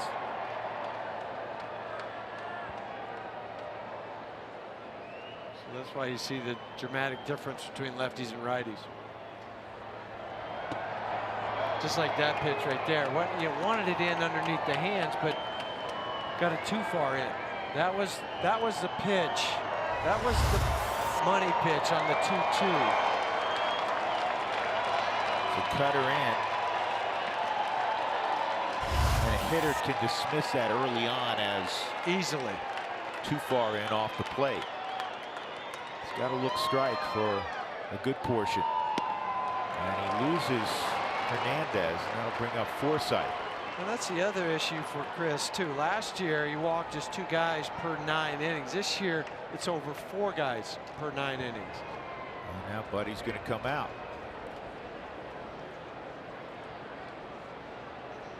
Is that Oberg warming?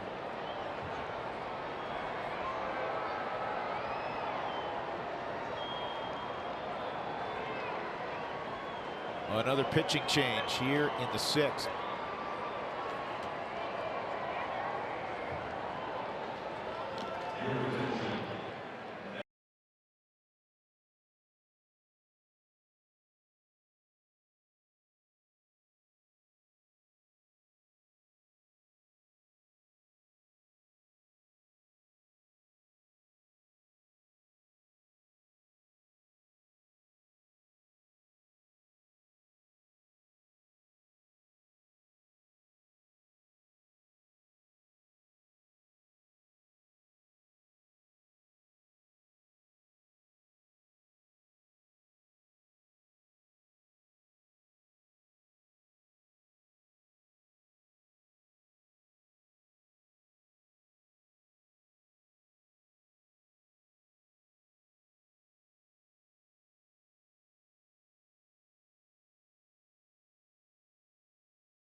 4.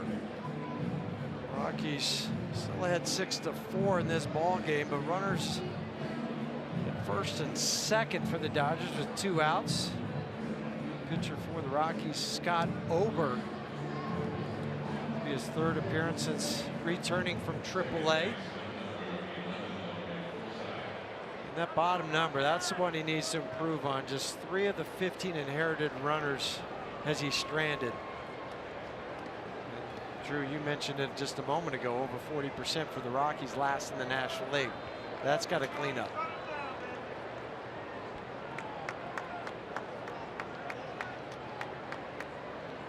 So here we go, Oberg to Forsythe, and that pitch upstairs, ball 1.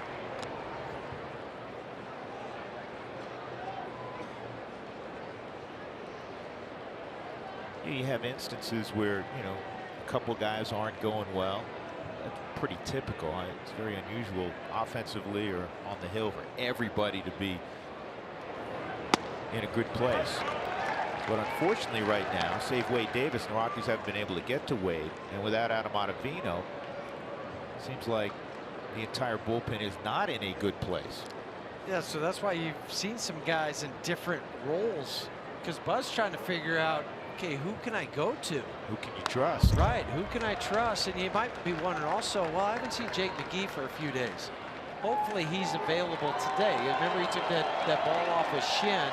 So he's not been available the last couple days. You spoke of this earlier. Between Adam Ottavino and Wade Davis, they have a combined ERA of 151. The rest of the bullpen a 6.23 ERA. Yeah, and 143 innings coming into today for the rest of the guys. 1-2, and that's a base hit to center field. And around third, Puig will come home. First to third. And nobody's covering second right now. First to third for Hernandez, and it's 6-5. And another inherited runner scoring. And Oberg had a favorable count. A slider. Forsythe reaches for this ball, but pokes it into center field. That was hit well. Yeah. But they want it down, and it doesn't end up getting all the way down. And it's middle of the plate. Yeah. You know, if it's down and away from him more, then he reaches for it. You'll end up rolling that ball over, but where it was now in a 2-out RBI. Pinch hitter Valera, who yesterday got the start, drove in 3 yesterday. First 3 RBIs of his major league career. Breivik, Valera.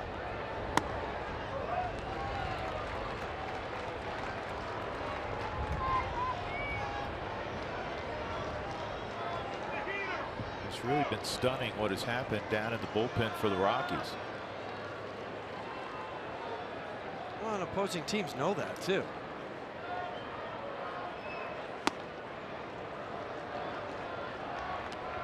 One ball, 1 strike. Book closed on Chad Bettis. 5 runs over 5 2/3. So he went on a nice run where he retired 9 in a row until the double in the 6th inning here. Runner going, nobody covering. Yankees let him go.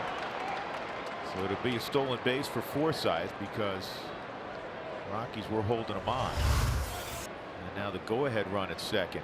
Take us through the strategy there, Huey. Well, and this is by design. You say, okay, we'll let you go ahead and do that because I don't want to risk a bad throw where the tying run trots home. So that was a design fake to second, look to third. Ground ball to short. Story on the move, low throw. McMahon can't come up with it, and 2 runs will score. And the Dodgers have a 7-6 lead. Once again, it's the 6th inning. Unbelievable. It'll be an error on Story.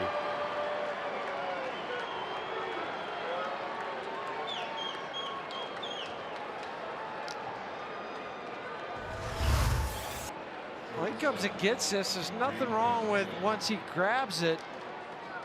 But he just threw completely across his body. Nothing McMahon could do at first base. Could where this ball hit. I think Trevor could have taken one more step with that throw.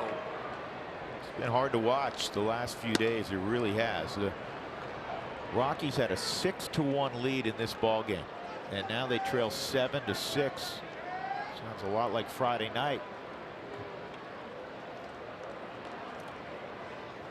Now you got Chris Taylor in the top of the order.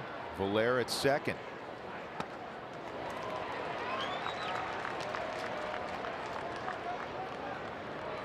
Just kind of shake your head. Well, the other thing that's not happening out of the bullpen is you're not missing bats right now. No. Ball has, been in play. First two nights, the Rockies have either been ahead or tied when the starter left the game. And again, when Chad left the game, he was on the plus side.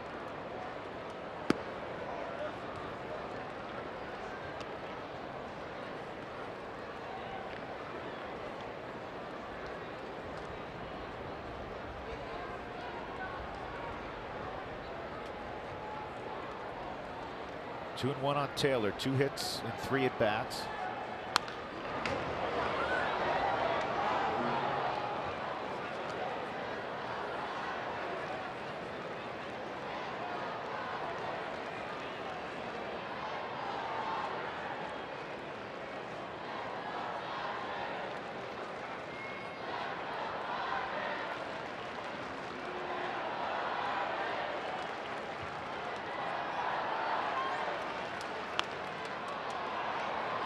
This is popped up right side. McMahon calling for it, and he makes the catch. 3 runs come in the top of the 6th inning, and now the Rockies trail by a run.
At the bottom of the 6th inning, they'll have Iannetta, McMahon, and Parra. And Brock Stewart, who's been in their rotation of late, is now in the ball game for Dave Roberts as he mixes and matches. Every time you look at the future starters for the Dodgers, they have a TBA to be announced. And they're off tomorrow. Then they go to Pittsburgh. They'll be in Pittsburgh for their off day. Ross Stripling's going on Tuesday. After that, it's anybody's guess. And Brock Stewart, in his last appearance on the 28th, he was a starter against the Philadelphia Phillies. Now he's in the ball game here in the 6th. And Kike's in center field. Well, just kind of fill the fans in at home. We get a daily stat pack, about the Dodgers and their team and the players and their bullpen. Well, he's not even listed in the bullpen. So there's no information for Brock Stewart that you would normally put out there. There is for the starting pitcher, maybe the next day's pitcher. But that tells you right now kind of where Dave Roberts is with his pitching staff. Well, he started on Monday. The Dodgers do this frequently, or they did last year. Once we went to a 10-day disabled list, they utilize it just to get guys rest. And, you know, they're taking advantage of the rules. There's nothing wrong with it. So he was sent out Monday after starting, and then he was called back on Friday. Usually they have to stay 10 days unless there's another injury.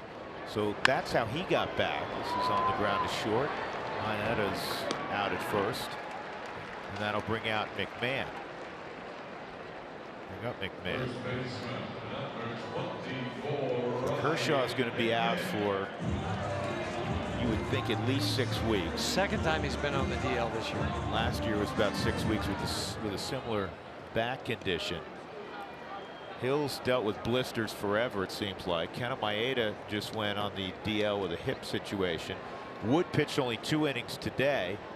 He was pushed back 2 days because of hamstring cramps. And Ryu is going to be out till after the All-Star break with a severe groin injury. They think maybe after the All-Star break they get the kid back, the Urias. But again, the Dodgers, they've been finding a way to win, as they're 12-4 their last 16. Now the Rockies have to battle from behind for the first time today. 1-1 on McMahon. He's 0 for 2. Strikeout looking, a strikeout swinging. In the air to fairly deep left field near the line, and it's foul.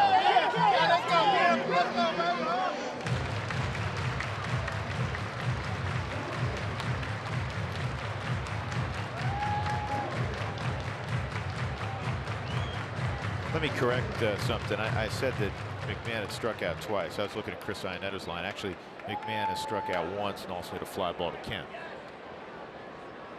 1-2 on Ryan.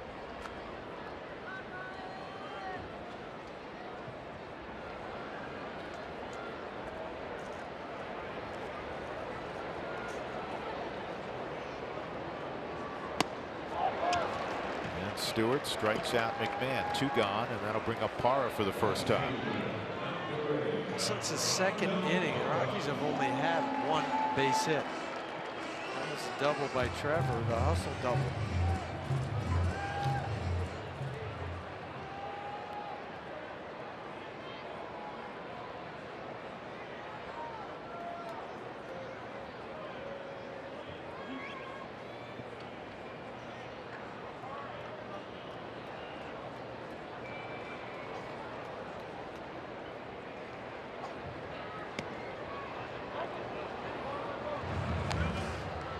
Breaking ball, strike 1 on Gerardo. Rockies on this homestand have averaged 6.4 runs a game. They're at 6 right now. And home, away, that ought to be a winning number most nights. Yeah, they're hitting .325, high OPS. So, as is so typical during a baseball season, your conversation about whatever your warts are, and every team has them. I mean, Yeah, Astro fans are probably complaining about something.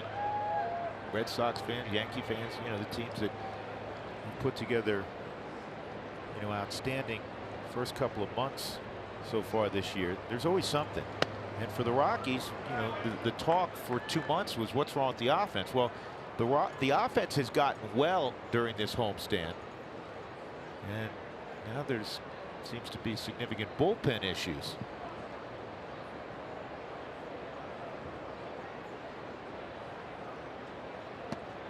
Three and 1 with LeMahieu on deck.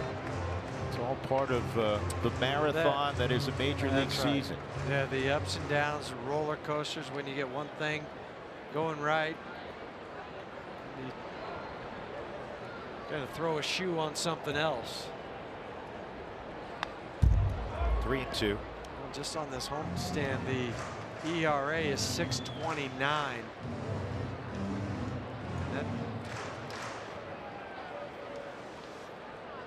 That does not include today.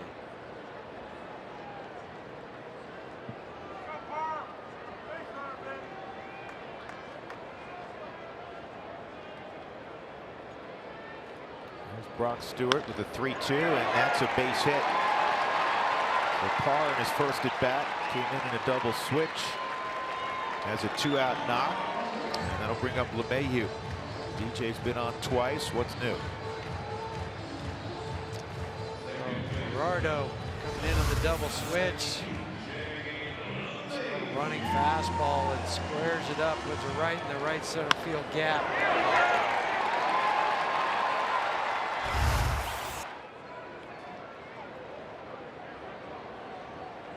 Gerardo at 271 on the season.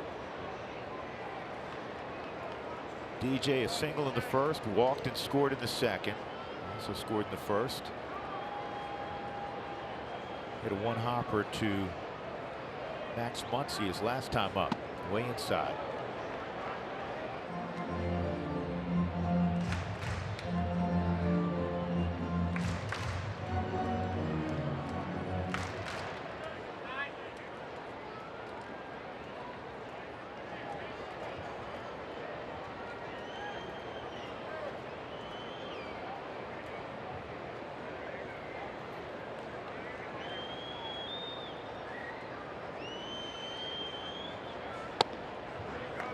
DJ takes ball 2.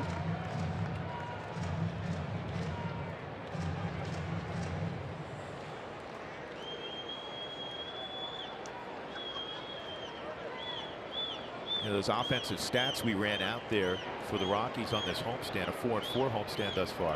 The 325 average, maybe more impressive than anything, is their OPS is close to 900.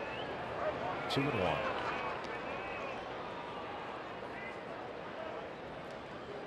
We've seen it too from different guys. Cargo swinging the bat well on this homestand. Desmond swung the bat well. Charlie has really gotten hot. Nolan's done his thing. Steady Eddie. And you get DJ, throw DJ back in all of that. He's 6 for 12 since returning. 5 runs scored, 4 RBIs for DJ. I'm sure Cargo will be involved before this one's done. 2-1. 3-1. There's Carlos.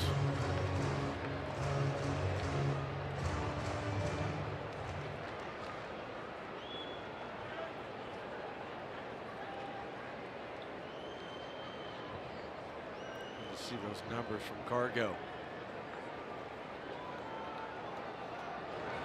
DJ with a ground ball to second, and the Rockies are done in their half of the 6th inning. To the 7th we go. The Dodgers are up 7-6.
Rockies got after Alex Wood.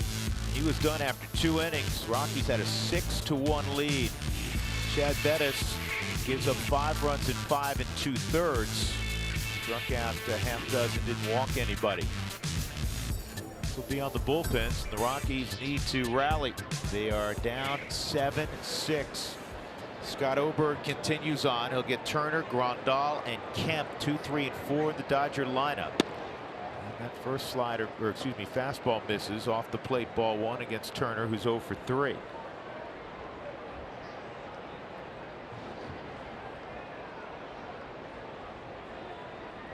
Jake McGee's up for the Rockies. Sharply hit, diving catch, Nolan Arenado, 1 out.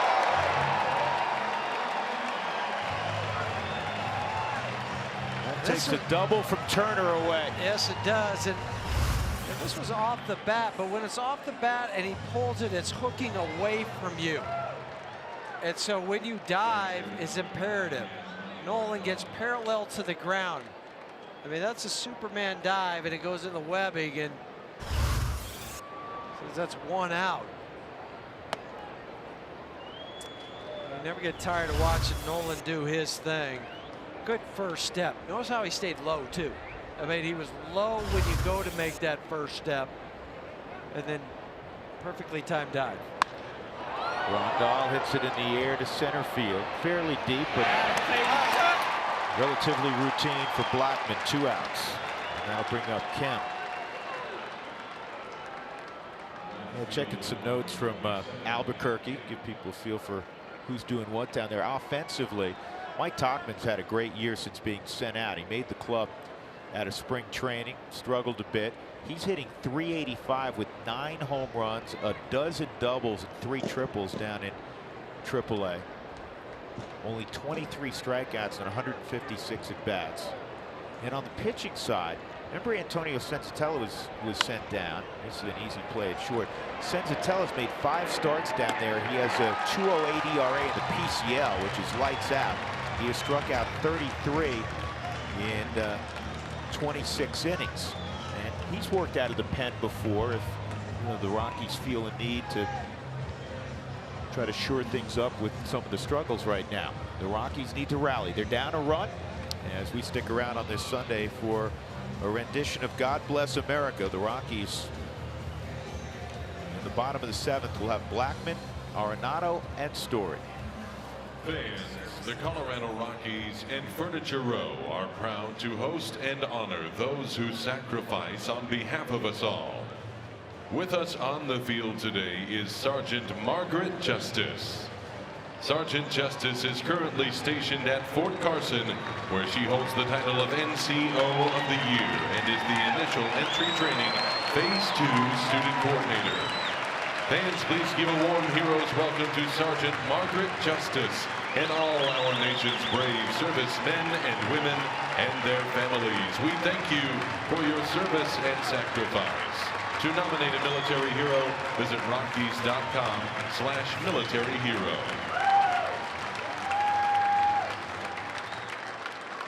Fans, please rise as we honor our great country by the performance of God Bless America. Performing God Bless America today, representing the Governor's own 101st Army Band, is Sergeant Ron McKay. Please welcome Sergeant McKay and join him by singing along to God Bless America. God bless America, land that I love. Stand beside her and guide her through the night with the light from above. From the mountains to the prairies, to the oceans, white with foam. God bless America, my home, sweet home. God bless America, my home, sweet home.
Trevor Story error in the 6th inning to take a 7-6 lead.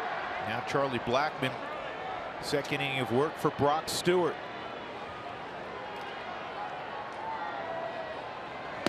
Charlie has hit the ball hard all 3 times today. He's 2 for 3. His last time up, he lined out to Forsythe.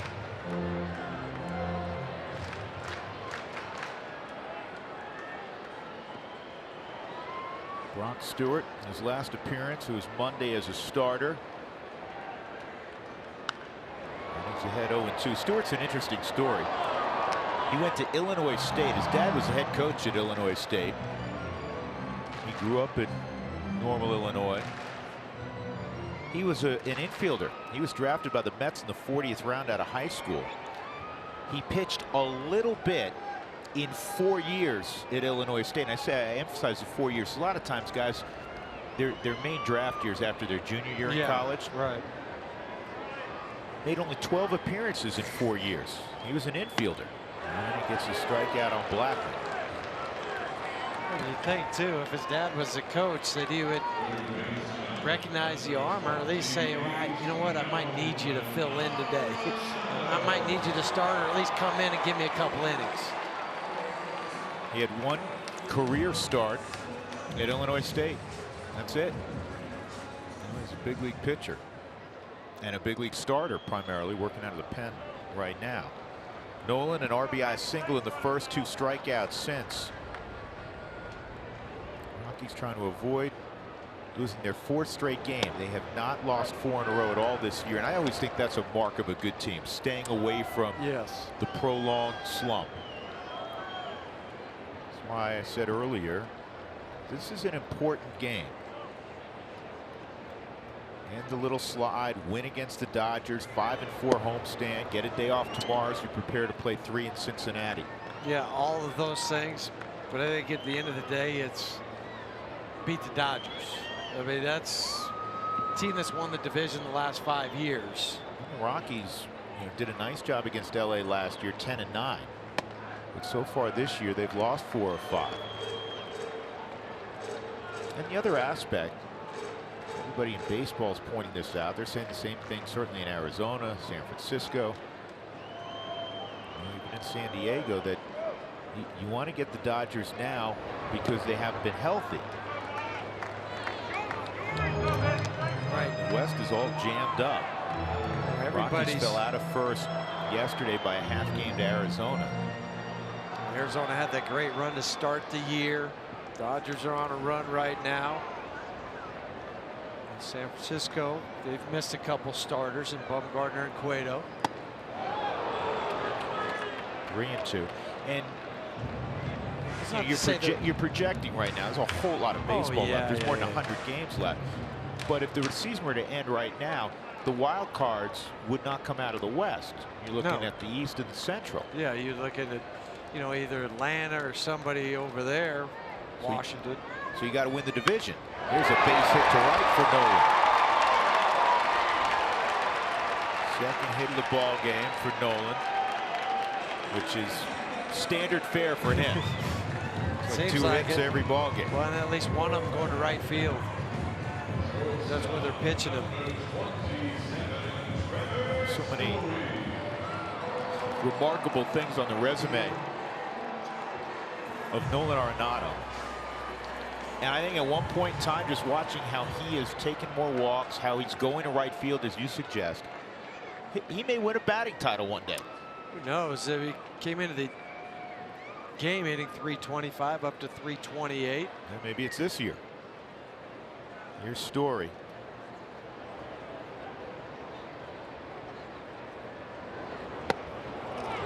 Front 0-1. Trevor, sac fly in the first, hit by a pitch with the bases loaded for his 2nd RBI. That was the 2nd, then a leg double in the 5th.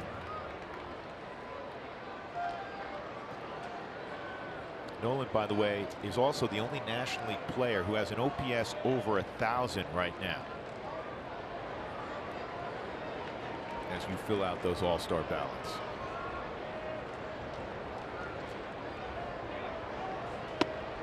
And yesterday, just listening to the broadcast on Fox, just to hear them talk about Nolan, it seemed like they were again kind of dismissing him only in the fact that he plays at Coors Field. I heard it yesterday, and I was screaming at the TV.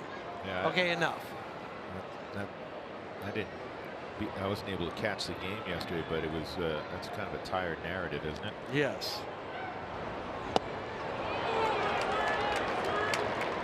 One and two.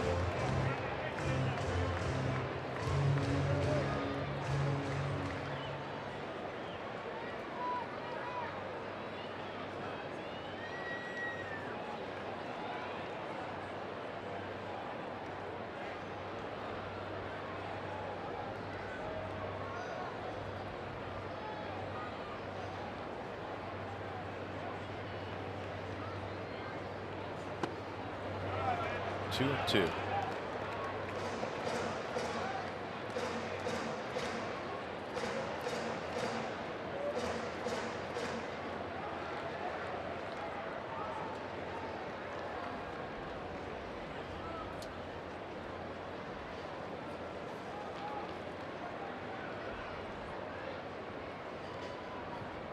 Olsen, why are you throwing over here? I was like 12, 14 inches off the bat.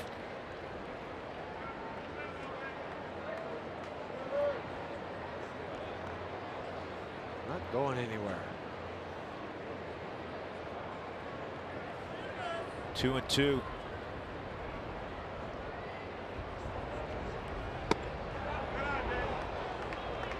Three and 2. Desmond on deck.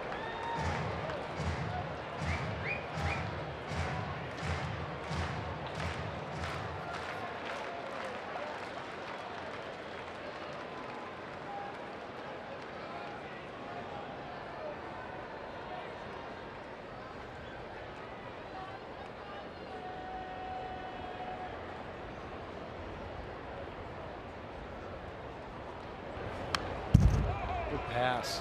Yeah, he was right on that fastball, and that was in well, the happy zone for Trevor. The old line that if somebody fouls the ball directly back, right behind him, hits the screen. That's when you know it was a good pass, and you just were a fraction of an inch off.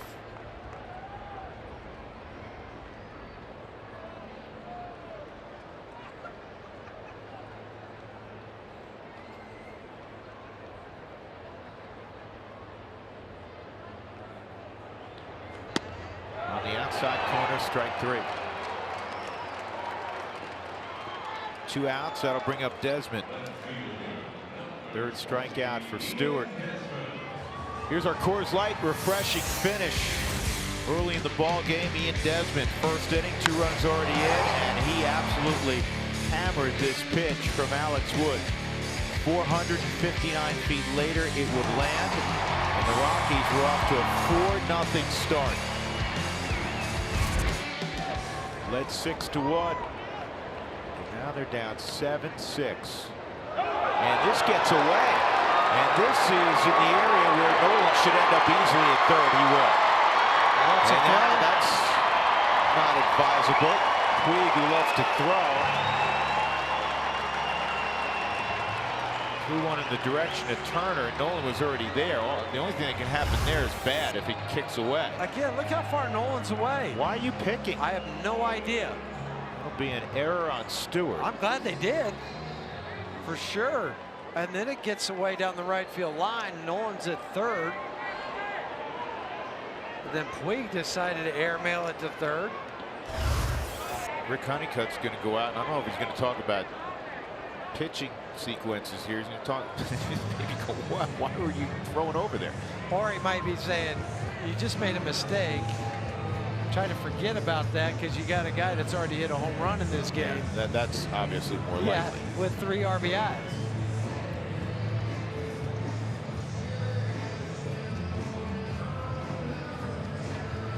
Like I said, I'm glad they had that ill-advised throw to third.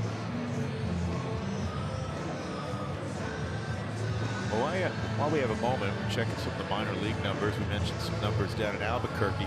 How about Peter Lambert, one of the Rockies' top pitching prospects? He threw the first ever 9-inning complete game for Hartford, a 4-hitter last night, as the Yard Goats won 11-1 over the Altoona Curve.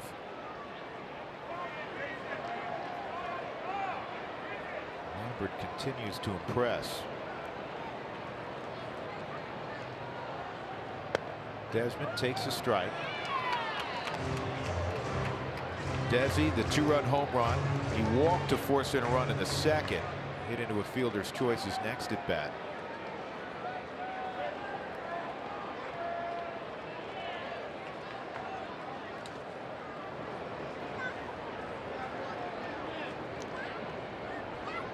Tying run at third. He's got the attendance this afternoon after well over 47,000 yesterday, more than 40,000 on Friday. There's 41,851 in the house. Yeah, last night was a sellout. 1-1 to Desmond.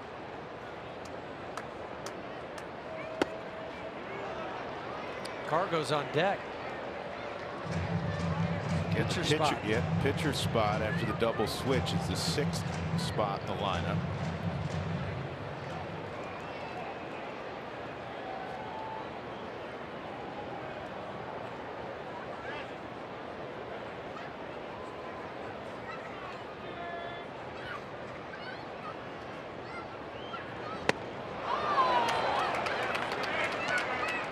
Two and two. It's kind of a MO of the Dodgers. When there's traffic, when they're behind in the count, they go to their off-speed pitch. Whether it's change-up, slider, curveball, they're not giving you the fastball. Trying to bust Desmond in.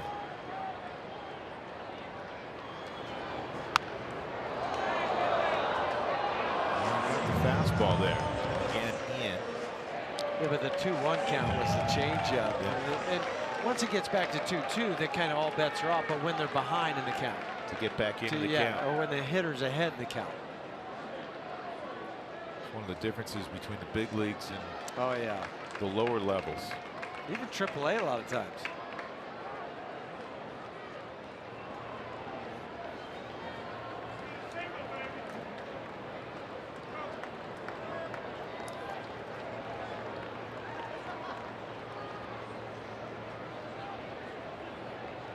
Nolan at third with 2 outs. 7th inning, Rockies down a run. Ground ball toward Forsythe. He bobbles and the run will score. We're tied up. A routine ground ball to Logan Forsythe.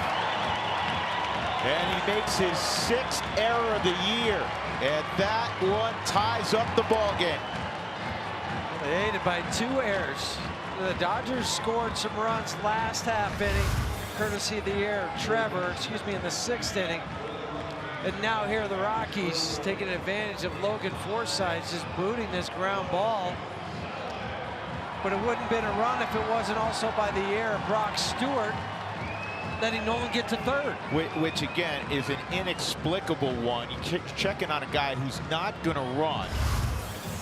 Not only because that's not Nolan's game, but you want Story to hit. He could hit a 2-run homer. You want Desmond to hit. He could hit a 2-run homer.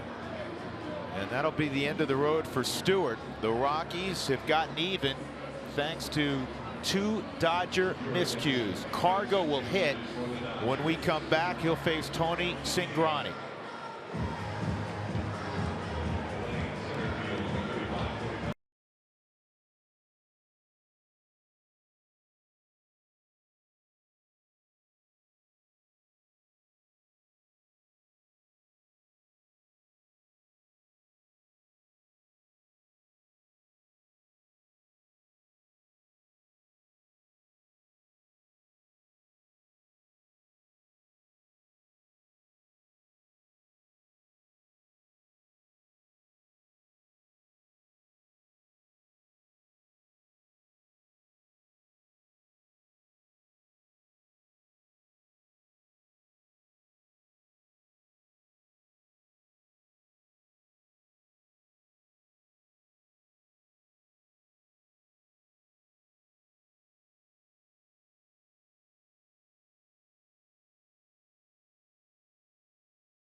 allowing Desmond to reach and Arenado to score.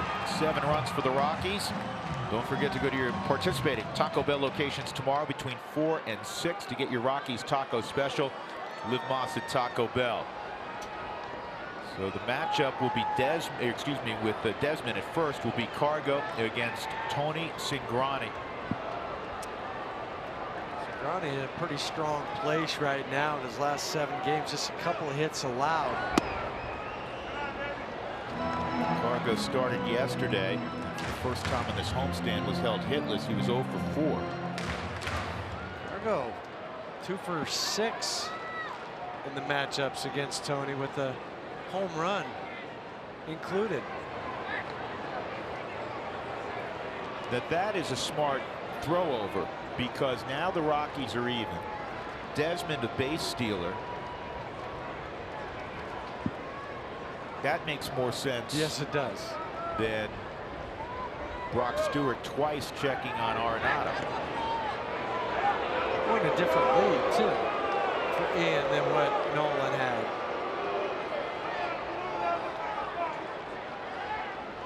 1-0 on Cargo. He's hitting .407 on this homestand. He's driven in 5.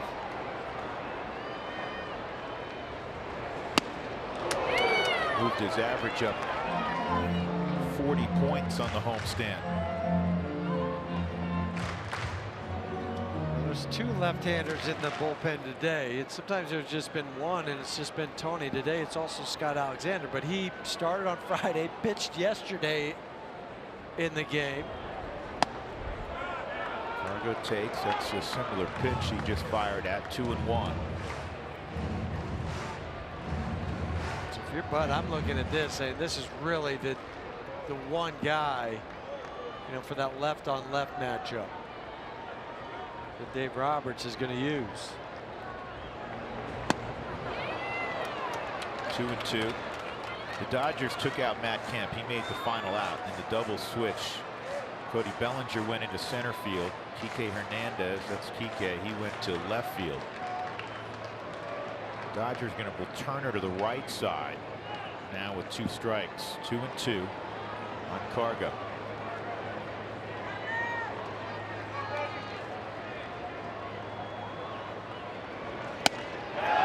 Did he hold up? No. Not according to Nick Lentz. That'll end the inning, but the Rockies have tied up the score at 7-7 going to the 8th.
TNT Sportsnet is brought to you by Southwest Airlines. Low fares, no hidden fees. That's transparency. By Papa John's. Use code ROXWIN for 50% off pizzas at papajohns.com the next day. And by T-Mobile. Show your military appreciation and use the hashtag #HatsOffForHeroes. T-Mobile will donate $1 for each post. Now the Rockies catch a break. Dodgers went ahead on a rear error by Trevor Story, and the Rockies have gotten even on the error by Logan Forsythe, and all kinds of changes on both lineup cards. And for the first time since the Giants series, Jake McGee is being called upon. In the 8th inning, left Max Muncy, a left-handed hitter, and then Yasiel Puig and Kike Hernandez. Jake McGee took a line drive off the bat of Kelby Tomlinson in that Giants series, and that's kept him out here the first couple days of the Dodgers series. Well, they need Jake to be Jake. Yeah, they do. Muncy had a big day, career day for him. 2 home runs, 4 driven in. Solo home run, 3-run home run. And at 94, a strike on the outer corner. 7-7, top of 8. Some of those games inside, you're saying you just got to find a way. That's right, you have to. I don't care if it's pretty or not.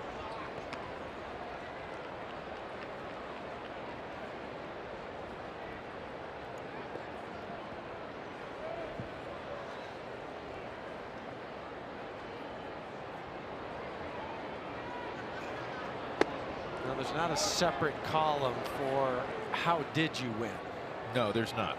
I haven't seen it yet anyway. It's just W and L.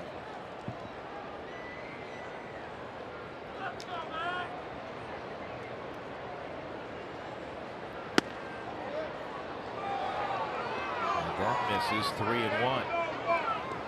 What did Buddy say before the ball game? We played the soundbite in the open. For the bullpen, it's been a combination of poorly located pitches and also pitching behind in counts.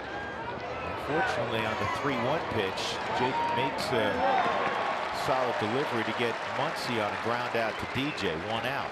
But you don't make a living as a pitcher, starter or reliever, when you're behind consistently. No, just because we know what the numbers say. You know, when a pitcher's ahead in the count, what the batting average is, when he's behind in the count, over 300, all of those numbers that we throw out at you, you know, there's a reason for them like they are. Sure. Here's Yasiel Puig. He has 7 hits in the series. He had 4 on Friday. He's 2 for 3 with a single and a double today. His last 16 games against the Rockies, not including today, he's hit 386. 0-1, and it slips in there at 95. You like to see that from Jake. Yeah, the first pitch to Muncy was 94. He's at his best. And that fastball, the spin rate's up, and he's in the mid-90s. And I say spin rate because that carries the ball through the finish line, if you will, finish through the hitting zone, as pitching coaches like to say. And Jake pays attention to his spin rate because it's important to him, and his delivery. You know, Steve Foster, Darren Holmes, they look at that too.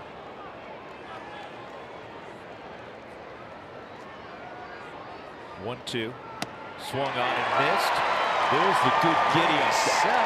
That will get the attention of Buddy Black, because we have not seen that upper 90s fastball in a while from Jake. So maybe the few days off has really helped, because this is the Jake McGee fastball. That's Bayou fastball. You know, he 97, and it was blown by Puig. So no chance. 2 outs. Here's Kike Hernandez. This is large also, because if the Rockies, if Jake can get the final out here in the 8th inning, and the Rockies can find a way to create a run in the bottom of the 8th, you can get to Wade Davis. Yes, exactly right. Because Wade's been watching this game. And get to Wade Davis, not where he's trying to get you into extra innings. No, not just pitching because the game's tied at home. And Wade's going to be in there in the 9th inning regardless, unless something ugly happens here with 2 outs. 2-0 on Hernandez. Sharply hit, but it's at Nolan. He'll spin and throw to first in plenty of time. Great play by Nolan. Very good inning from Jake McGee. So we'll go to the bottom of the 8th inning in a 7-7 game. Iannetta, McMahon, and Parra due up.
Rockies are all tied up here, 7-7. Go to the bottom of the 8th inning. Cingrani's still on the hill for the Dodgers. And that pitch misses on the Subaru strike zone to the ever patient Chris Iannetta, looking to reach for the first time today. 0 for 3.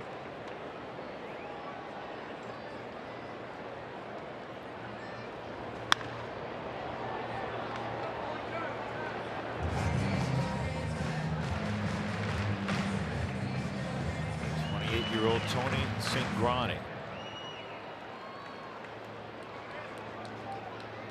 Longtime Cincinnati Red. Came mid-season last year to the Dodgers. 2 years ago, 17 saves for Cincinnati. All-speed pitch, 2-1.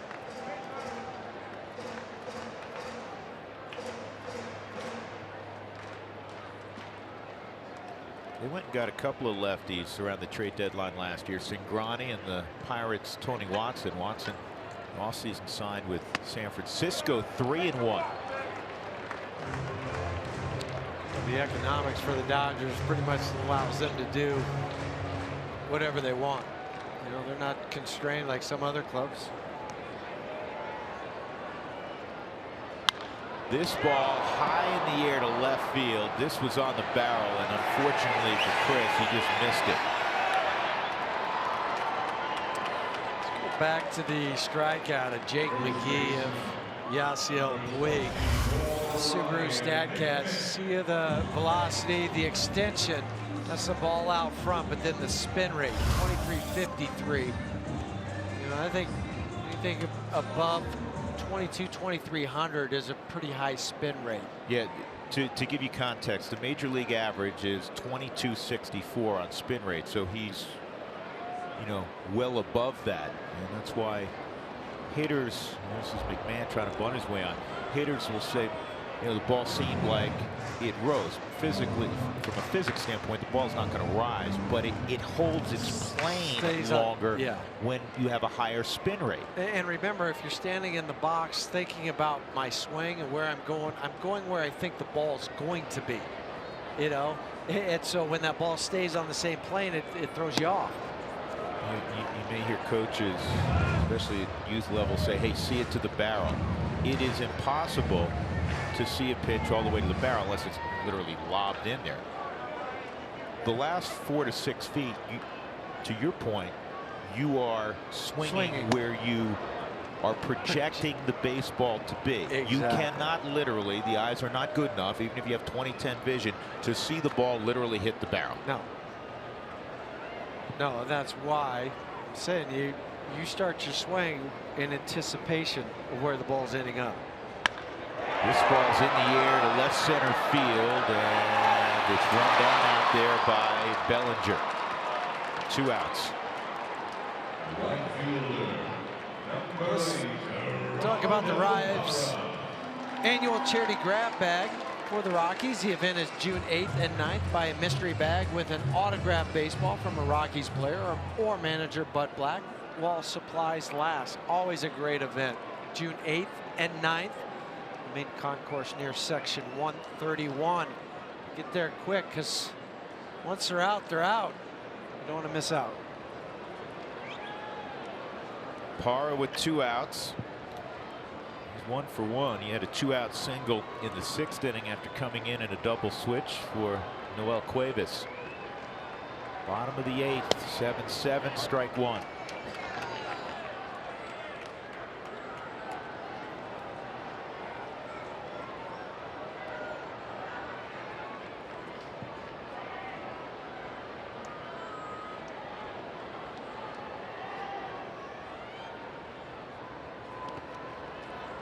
Dodgers in the 9th will have Forsythe, Bellinger, and Chris Taylor.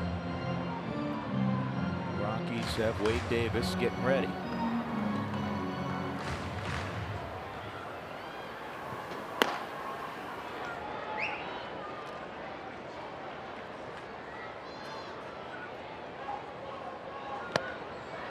Davis, like McGee, has not appeared in the Dodgers series.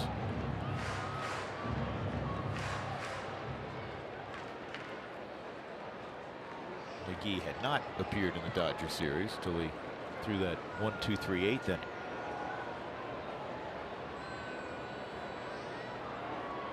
He's back on Monday against the Giants. First game of that series.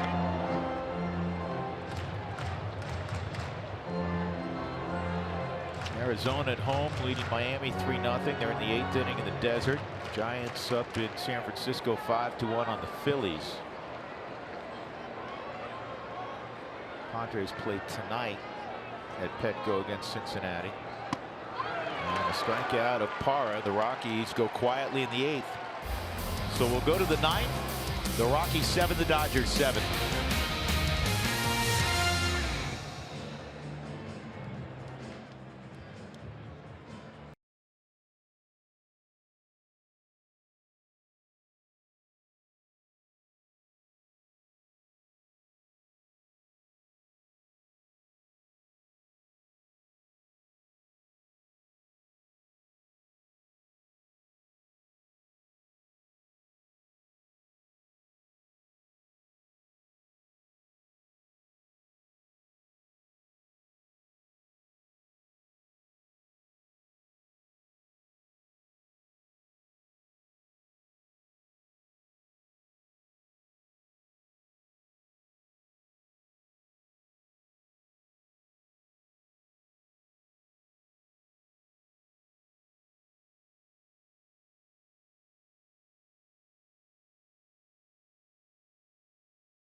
His Dodgers series debut as we welcome you to center field. We're missing one. No, we're not. We got rid of him. No, for we're a not. reason. Just yeah, to we're do losing 10 weight. It doesn't matter how you win as right. long as you win, right? You ever have those nights where you don't know how you got home, but you got home? This is one of those games. I don't care what and how we got to this point. I just want them to get home and win tonight's game. Dude, where's my car? Dude, where's my car? What's mine say? Sweet. Where are my pants? Where are my pants? The Ryan Spielborg story. Back upstairs to Drew and Huey. Can't follow that one up, so we move on. Wade Davis will throw the top of the 9th inning. Again, he'll have Forsythe, Bellinger, and Taylor. See, the 18 saves is not a save. He's just trying to keep this game here so the Rockies can win in the bottom of the 9th inning. Wade pitched on Monday, as I talked about a moment ago. 27 pitches on Monday. That was the game the Rockies won in extra innings in the 10th. But since then, he hasn't thrown a pitch.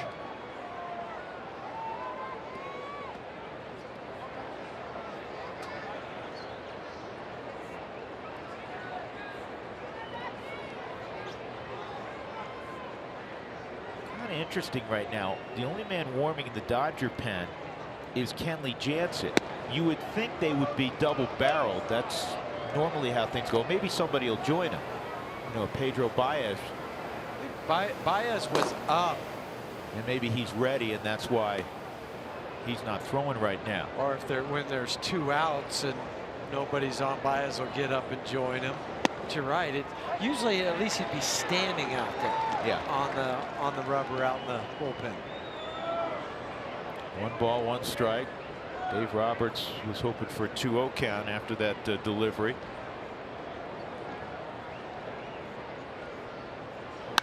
And Forsythe hits this pretty well to right center field. Charlie can't run it down. Forsythe will have a leadoff double. Go-ahead run at second base, nobody out, with Bellinger coming up. It's been the bottom portion of the lineup for the Dodgers, 5 through 8, that have all but 3 of the hits. They've driven in all of the runs.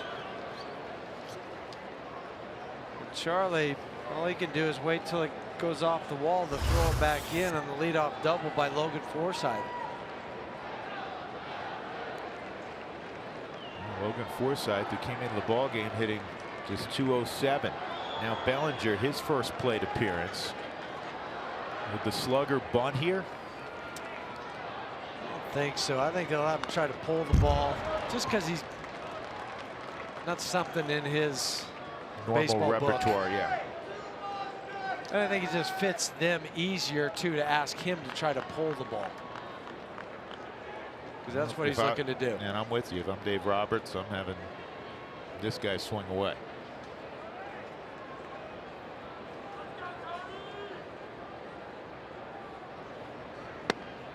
Davis drops a breaking ball in 0-2.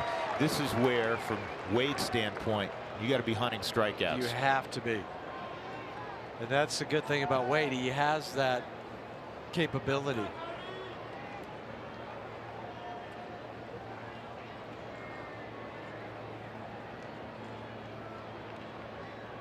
0-2 on Bellinger. Bellinger on May 8th was hitting a fine .288. He's hit just .125 since in 23 games.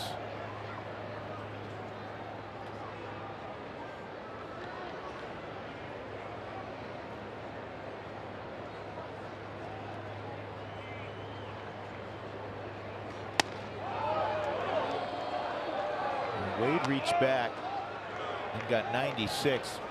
We see him a lot at 95, 93 to 95. That was one of the hardest pitches he's thrown this year. He's had 6 days off. And again, he was hunting a swing and a miss. Looking for a little extra mustard on that fastball.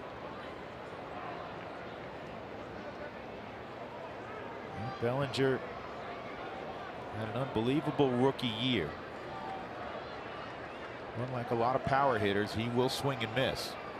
And swing and miss at some curveballs. 1-2. Got him on that breaking ball. It wasn't a curveball, it looked like a slider. But that's what was exposed in the World Series to Bellinger. And then after 96 up, you go off speed down. Classic pitching by Wade Davis. An ideal location. Yeah, that's the other thing. It's the right pitch, but it's the location of that right pitch. Yeah, that's what Buddy was talking about earlier. Good execution. Now 1 out, and you have 2 tough guys coming up. First, it's Chris Taylor, Justin Turner on deck. Taylor 2 for 4.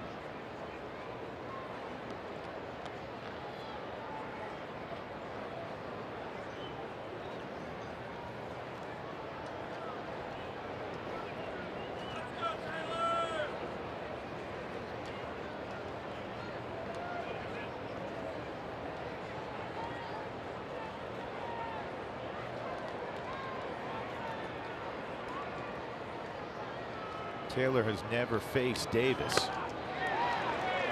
One of the interesting things about Wade coming to the National League West, last year was his first year in the National League with the Cubs. He came to stardom, great seasons with Kansas City, so there's not a lot of history or much at all with many of the guys in the National League West, even many of the star hitters in the National League West. Well, when you're in another division in the National League, you still only will see that team, maybe 6 or 7 times. 1-1. Oh, that gets away, and that's costly. Now you got to pull the infield in, a wild pitch. Man, that is huge. Yeah, it is. Just changes the at bat for Chris Taylor. Really overamped the slider, but Chris didn't drop and block it. He tried to backhand it. And there's an old adage with catchers: if you call it, you got to block it. They're referring to breaking balls because there's the fastball's a different story. The fastball is always a different story, right? But when you call slider curveball, there's an expectation that it could be spiked, or by design it could be spiked, and so you're looking to open up immediately, block the 5-hole and drop and block it. Unfortunately, that was not blocked, so it's 2-1 on the wild pitch, and this is fouled off. 2-2. So now Wade will try to take care of business himself, and that, if he could get the punch out, would allow the infield to drop back with Turner coming up. But first things first, he has to get Taylor. Turner has seen Davis only once, 0 for 1.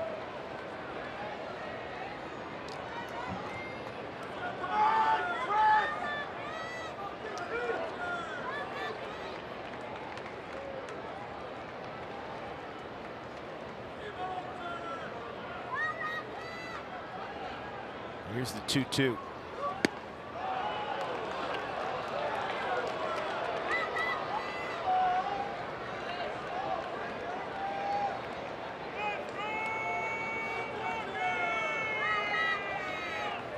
Slider count for you? I think so. That same one you threw to Bellinger.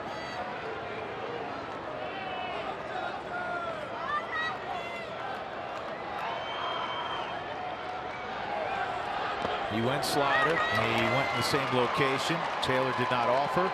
And so now it's 1st and 3rd, which changes the dynamic of what you do defensively. And you see the 2 fingers immediately. Bud was saying he wants to play for 2 up the middle. Yeah, so you'll drop back. You'll still play even with the bag at 3rd if you're Nolan. So you're thinking, well, if it takes me to my left, I can turn the double play that way. If it's hit right at me hard, then I go ahead and turn double play. If it's a chopper where I have to come get it, then I get the guy at home. But up the middle, your only options now are you got to be able to turn this. Chris has given the signs of 1st and 3rd where they want the ball. Earlier they had 1st and 3rd. They elected not to throw to 2nd base. So many things going on right now in this game. And you got the most important right here between Wade and Justin Turner. And you have probably the last guy in their lineup, maybe outside of Kemp these days, you want to face. Kemp's now out of the ball game. Turner may be 0 for 4, but he's always a money player. Yeah, he's become an elite hitter the last few years. When you've got some speed too at Taylor at 1st. The good news is there's not a ton of speed with the guy at the plate. So if you do get a ground ball, good chance to turn it on Justin. That's fouled off. 1-1.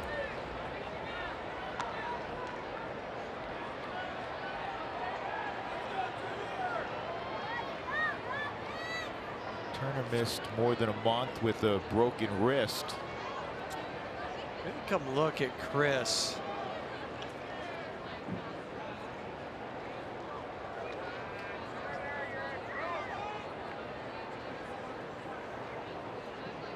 Did he take one off the mask? I don't know, and I know he took that foul ball off the foot. Maybe he can't move because of that. He's coming out of the game. Yeah, he's coming out. And that might have led to the reason why he wasn't able to drop down and block that ball. Because that ball off the foot happened prior to that pitch.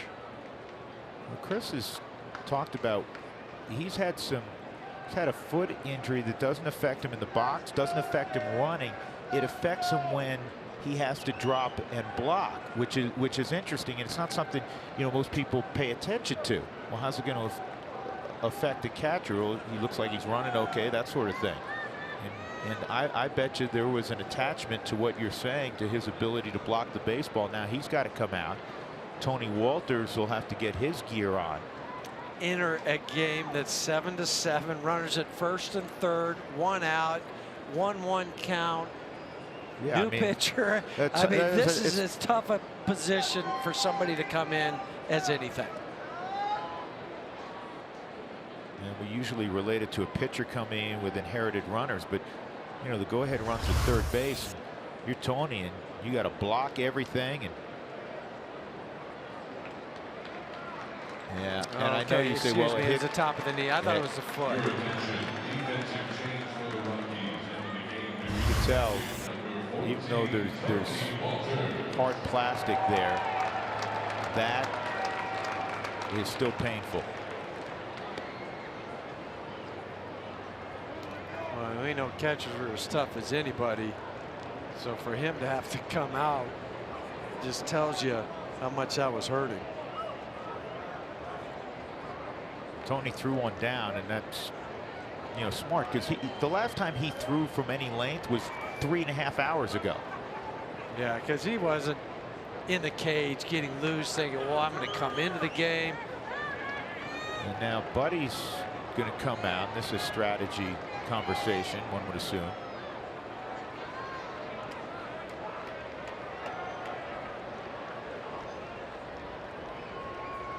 There's a 1-1 count on Turner. 7-7 game.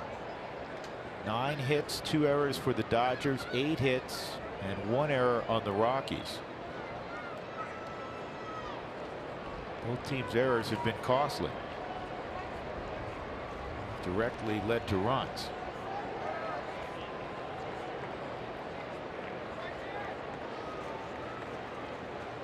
Story had a tough error on a ball he skipped to first. It would have gotten the Rockies off the field with a 1-run lead. Instead, it went from 6-5 to 7-6 Los Angeles. John Gray right now is throwing in the Rockies' pen. Again, an off day tomorrow. And you wonder, with how many guys were used yesterday, if the Rockies held the bullpen back for John. Probably, because that's the only reason he's throwing right now. He threw on Thursday. So here we go, 1-1, first and third, 1 out. Turner at the plate.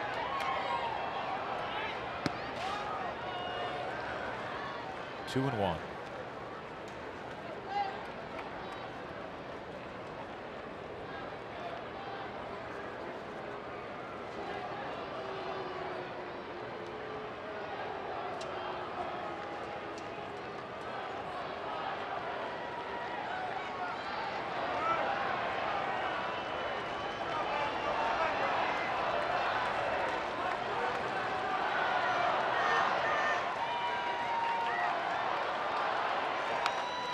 Whoa. Such a just dream. miss.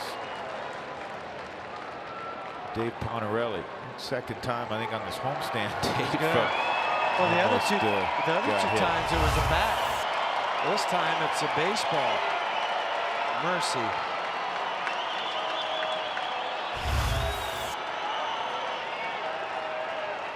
Just put a little L screen over there for him. Ooh. That's dangerous. 2-2.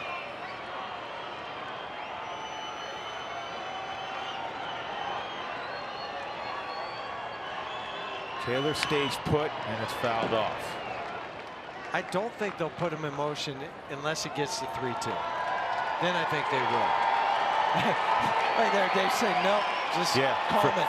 Forget the signs, right? I don't want any mix-up. He's not going right now.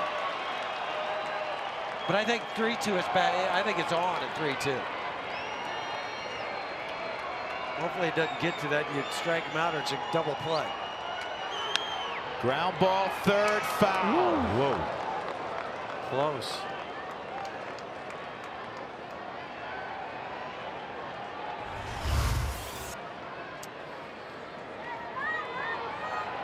Okay, from our angle, it looked a little bit closer than that, but it was off the bat. For a second, had you holding your breath.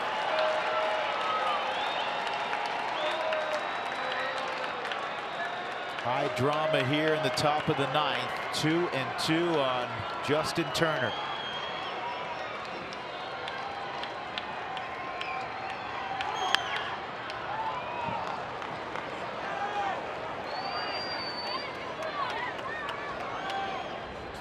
Pitches in for Davis. Again, he's well rested. He's not pitched since early in the week against the Giants. Good speed on both corners.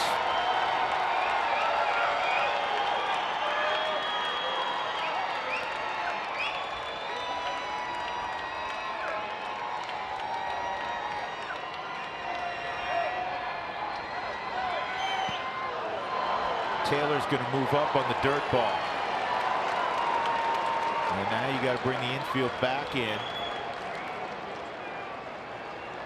And it's 3-2 on Turner. Two wild pitches in this inning. Both of them been the same one where it's so far out in front of home that really all Tony could do.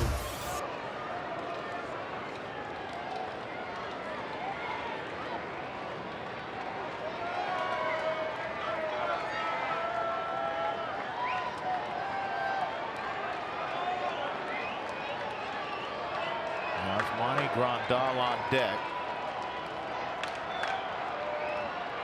3-2 on Turner.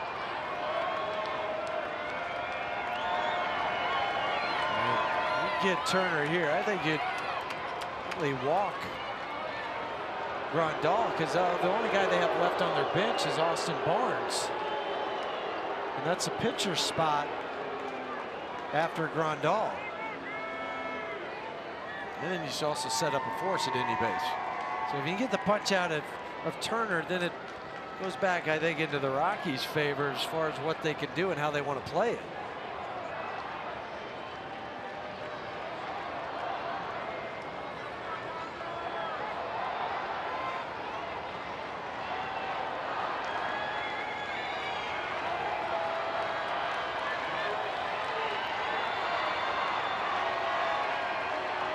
Two on Turner.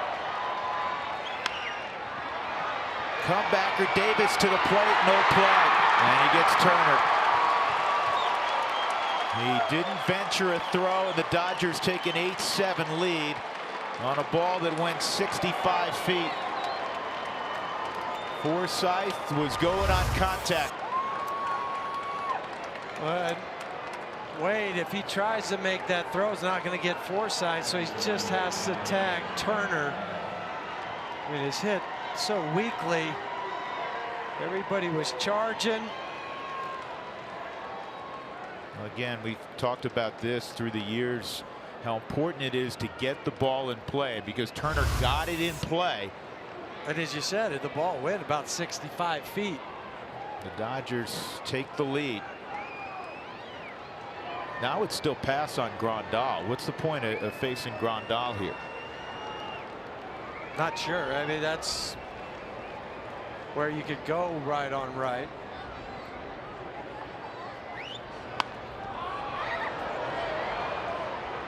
Grandal hitting left-handed, 256 coming into the game. All 8 of his home runs have been left-handed.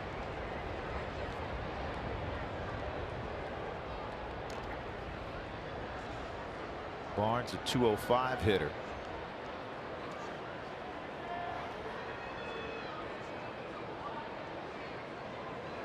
Only 1 hit in the inning. That was the leadoff double by Forsythe, and this ball is crunched to right center field and gone. 2-run home run, Yasmani Grandal, and it's now 10-7. And the issues for the Rockies bullpen have now spread to their outstanding closer, at least on this day.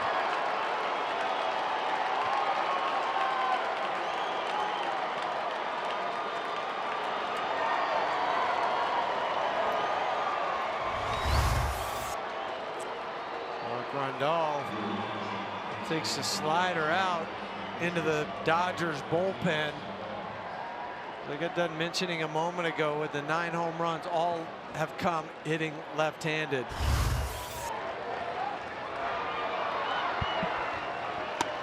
And here's Barnes, pinch hitting.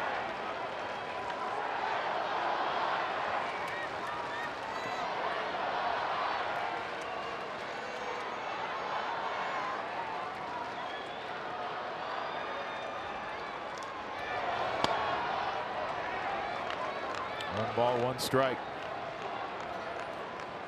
Rockies had the good fortune of scoring on a couple of errors by the Dodgers to get even at 7. But now 3 runs for LA in the 9th.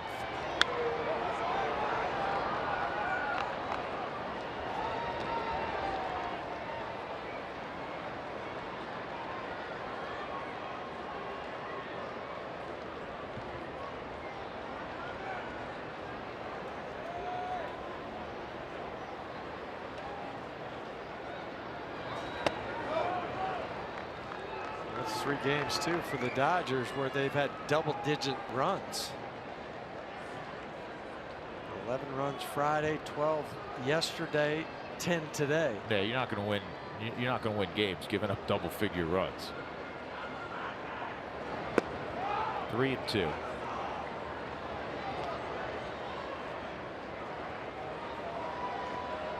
Well, every team goes through a period where it's hard to watch. Things just keep going wrong. The Rockies, remember, they went 21 games over 500 last year, then lost 8 in a row. And you hope there's nothing like that about to happen, but the Rockies will need a special bottom of the 9th to avoid their 4th straight loss.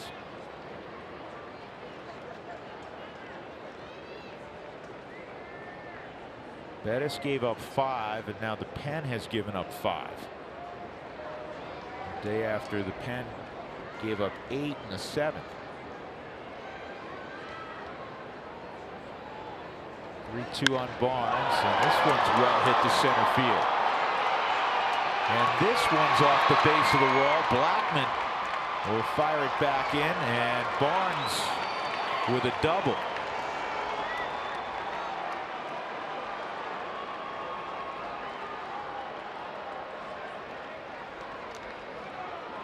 Austin Barnes goes down and gets his fastball, kind of chops at it. Goes off the wall out at the 415-foot mark. About halfway up on the wall.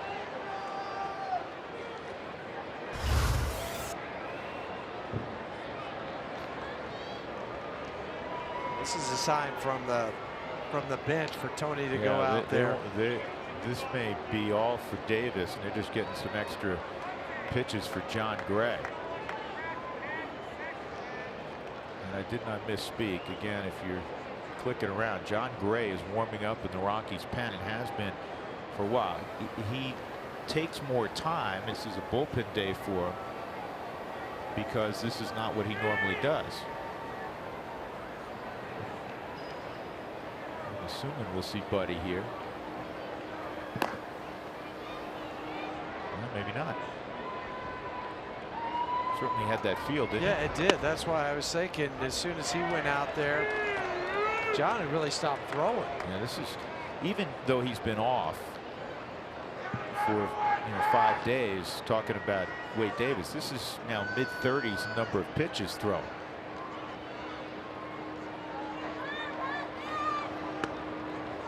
It's 2-0 on Muncy. But you're kind of walking that fine line because, yeah, it's 34 pitches now for Wade. You don't want to lose him for a couple days. Also, you got John Gray, who's a starter, that you don't want to rush him into something where he would get hurt then. So that's why it's a fine line when you do it. But now he's 3-0 on Max Muncy.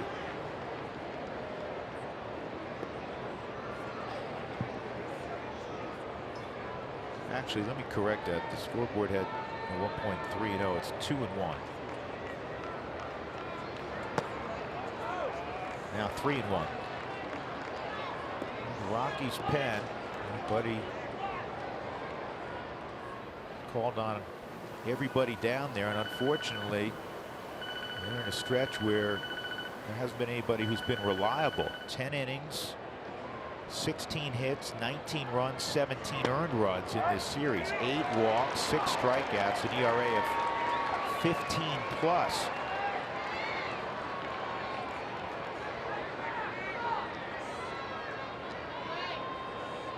Rocky's got a nice job out of Oberg today. And Jake McGee was really good. Jake was the one bright spot. 1-2-3 eighth inning, hit 97 in a strikeout, which was wonderful to see. 3-2 on Muncy. And this is playable in center field. Damage done. The Rockies trail by 3.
That's the good news. They have to face Kenley Jansen.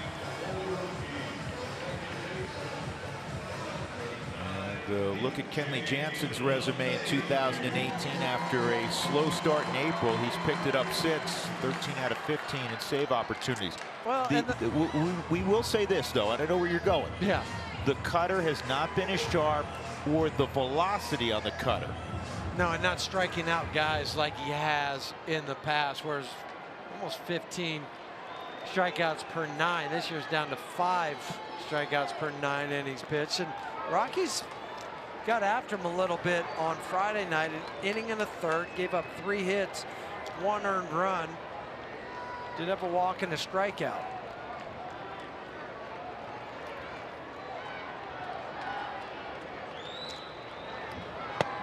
DJ takes a strike. LeMahieu a single in 3 at-bats. Also a walk. He scored 2 runs. 6 for 13 in the series. His first 3 games back. Coming off that cracked bone in his thumb. Also had a hamstring injury on the DL for the first 2 times in his career. Ever, even in the minor leagues. Mr. Durable. Yeah, never missed a game at LSU.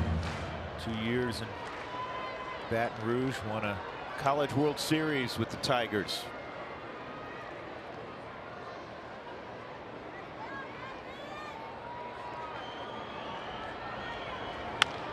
And this is slowly hit to short. 1 out.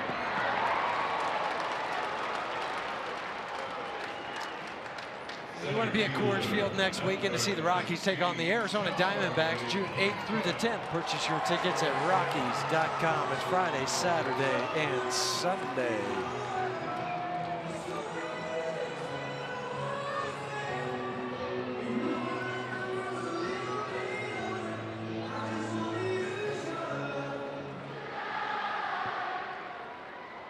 One out. Charlie at the plate. 2 more hits today for Blackman. He's got an 11-game hitting streak. He's hit around 400 on the homestand. And this is an easy play. 2 outs.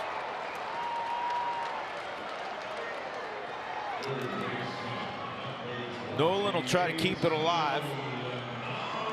He's had 2 hits today. The Rockies overall have 8 hits. They had a string of 7 straight ball games coming in where they've reached double digits in hits.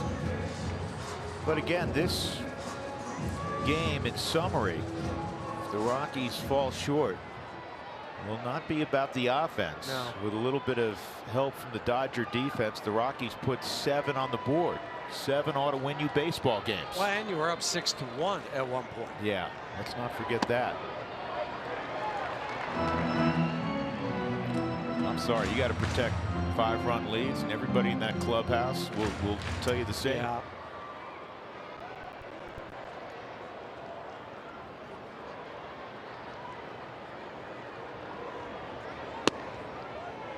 Rockies had a great homestand going for the first time this year. Again, the conversation coming home was twofold.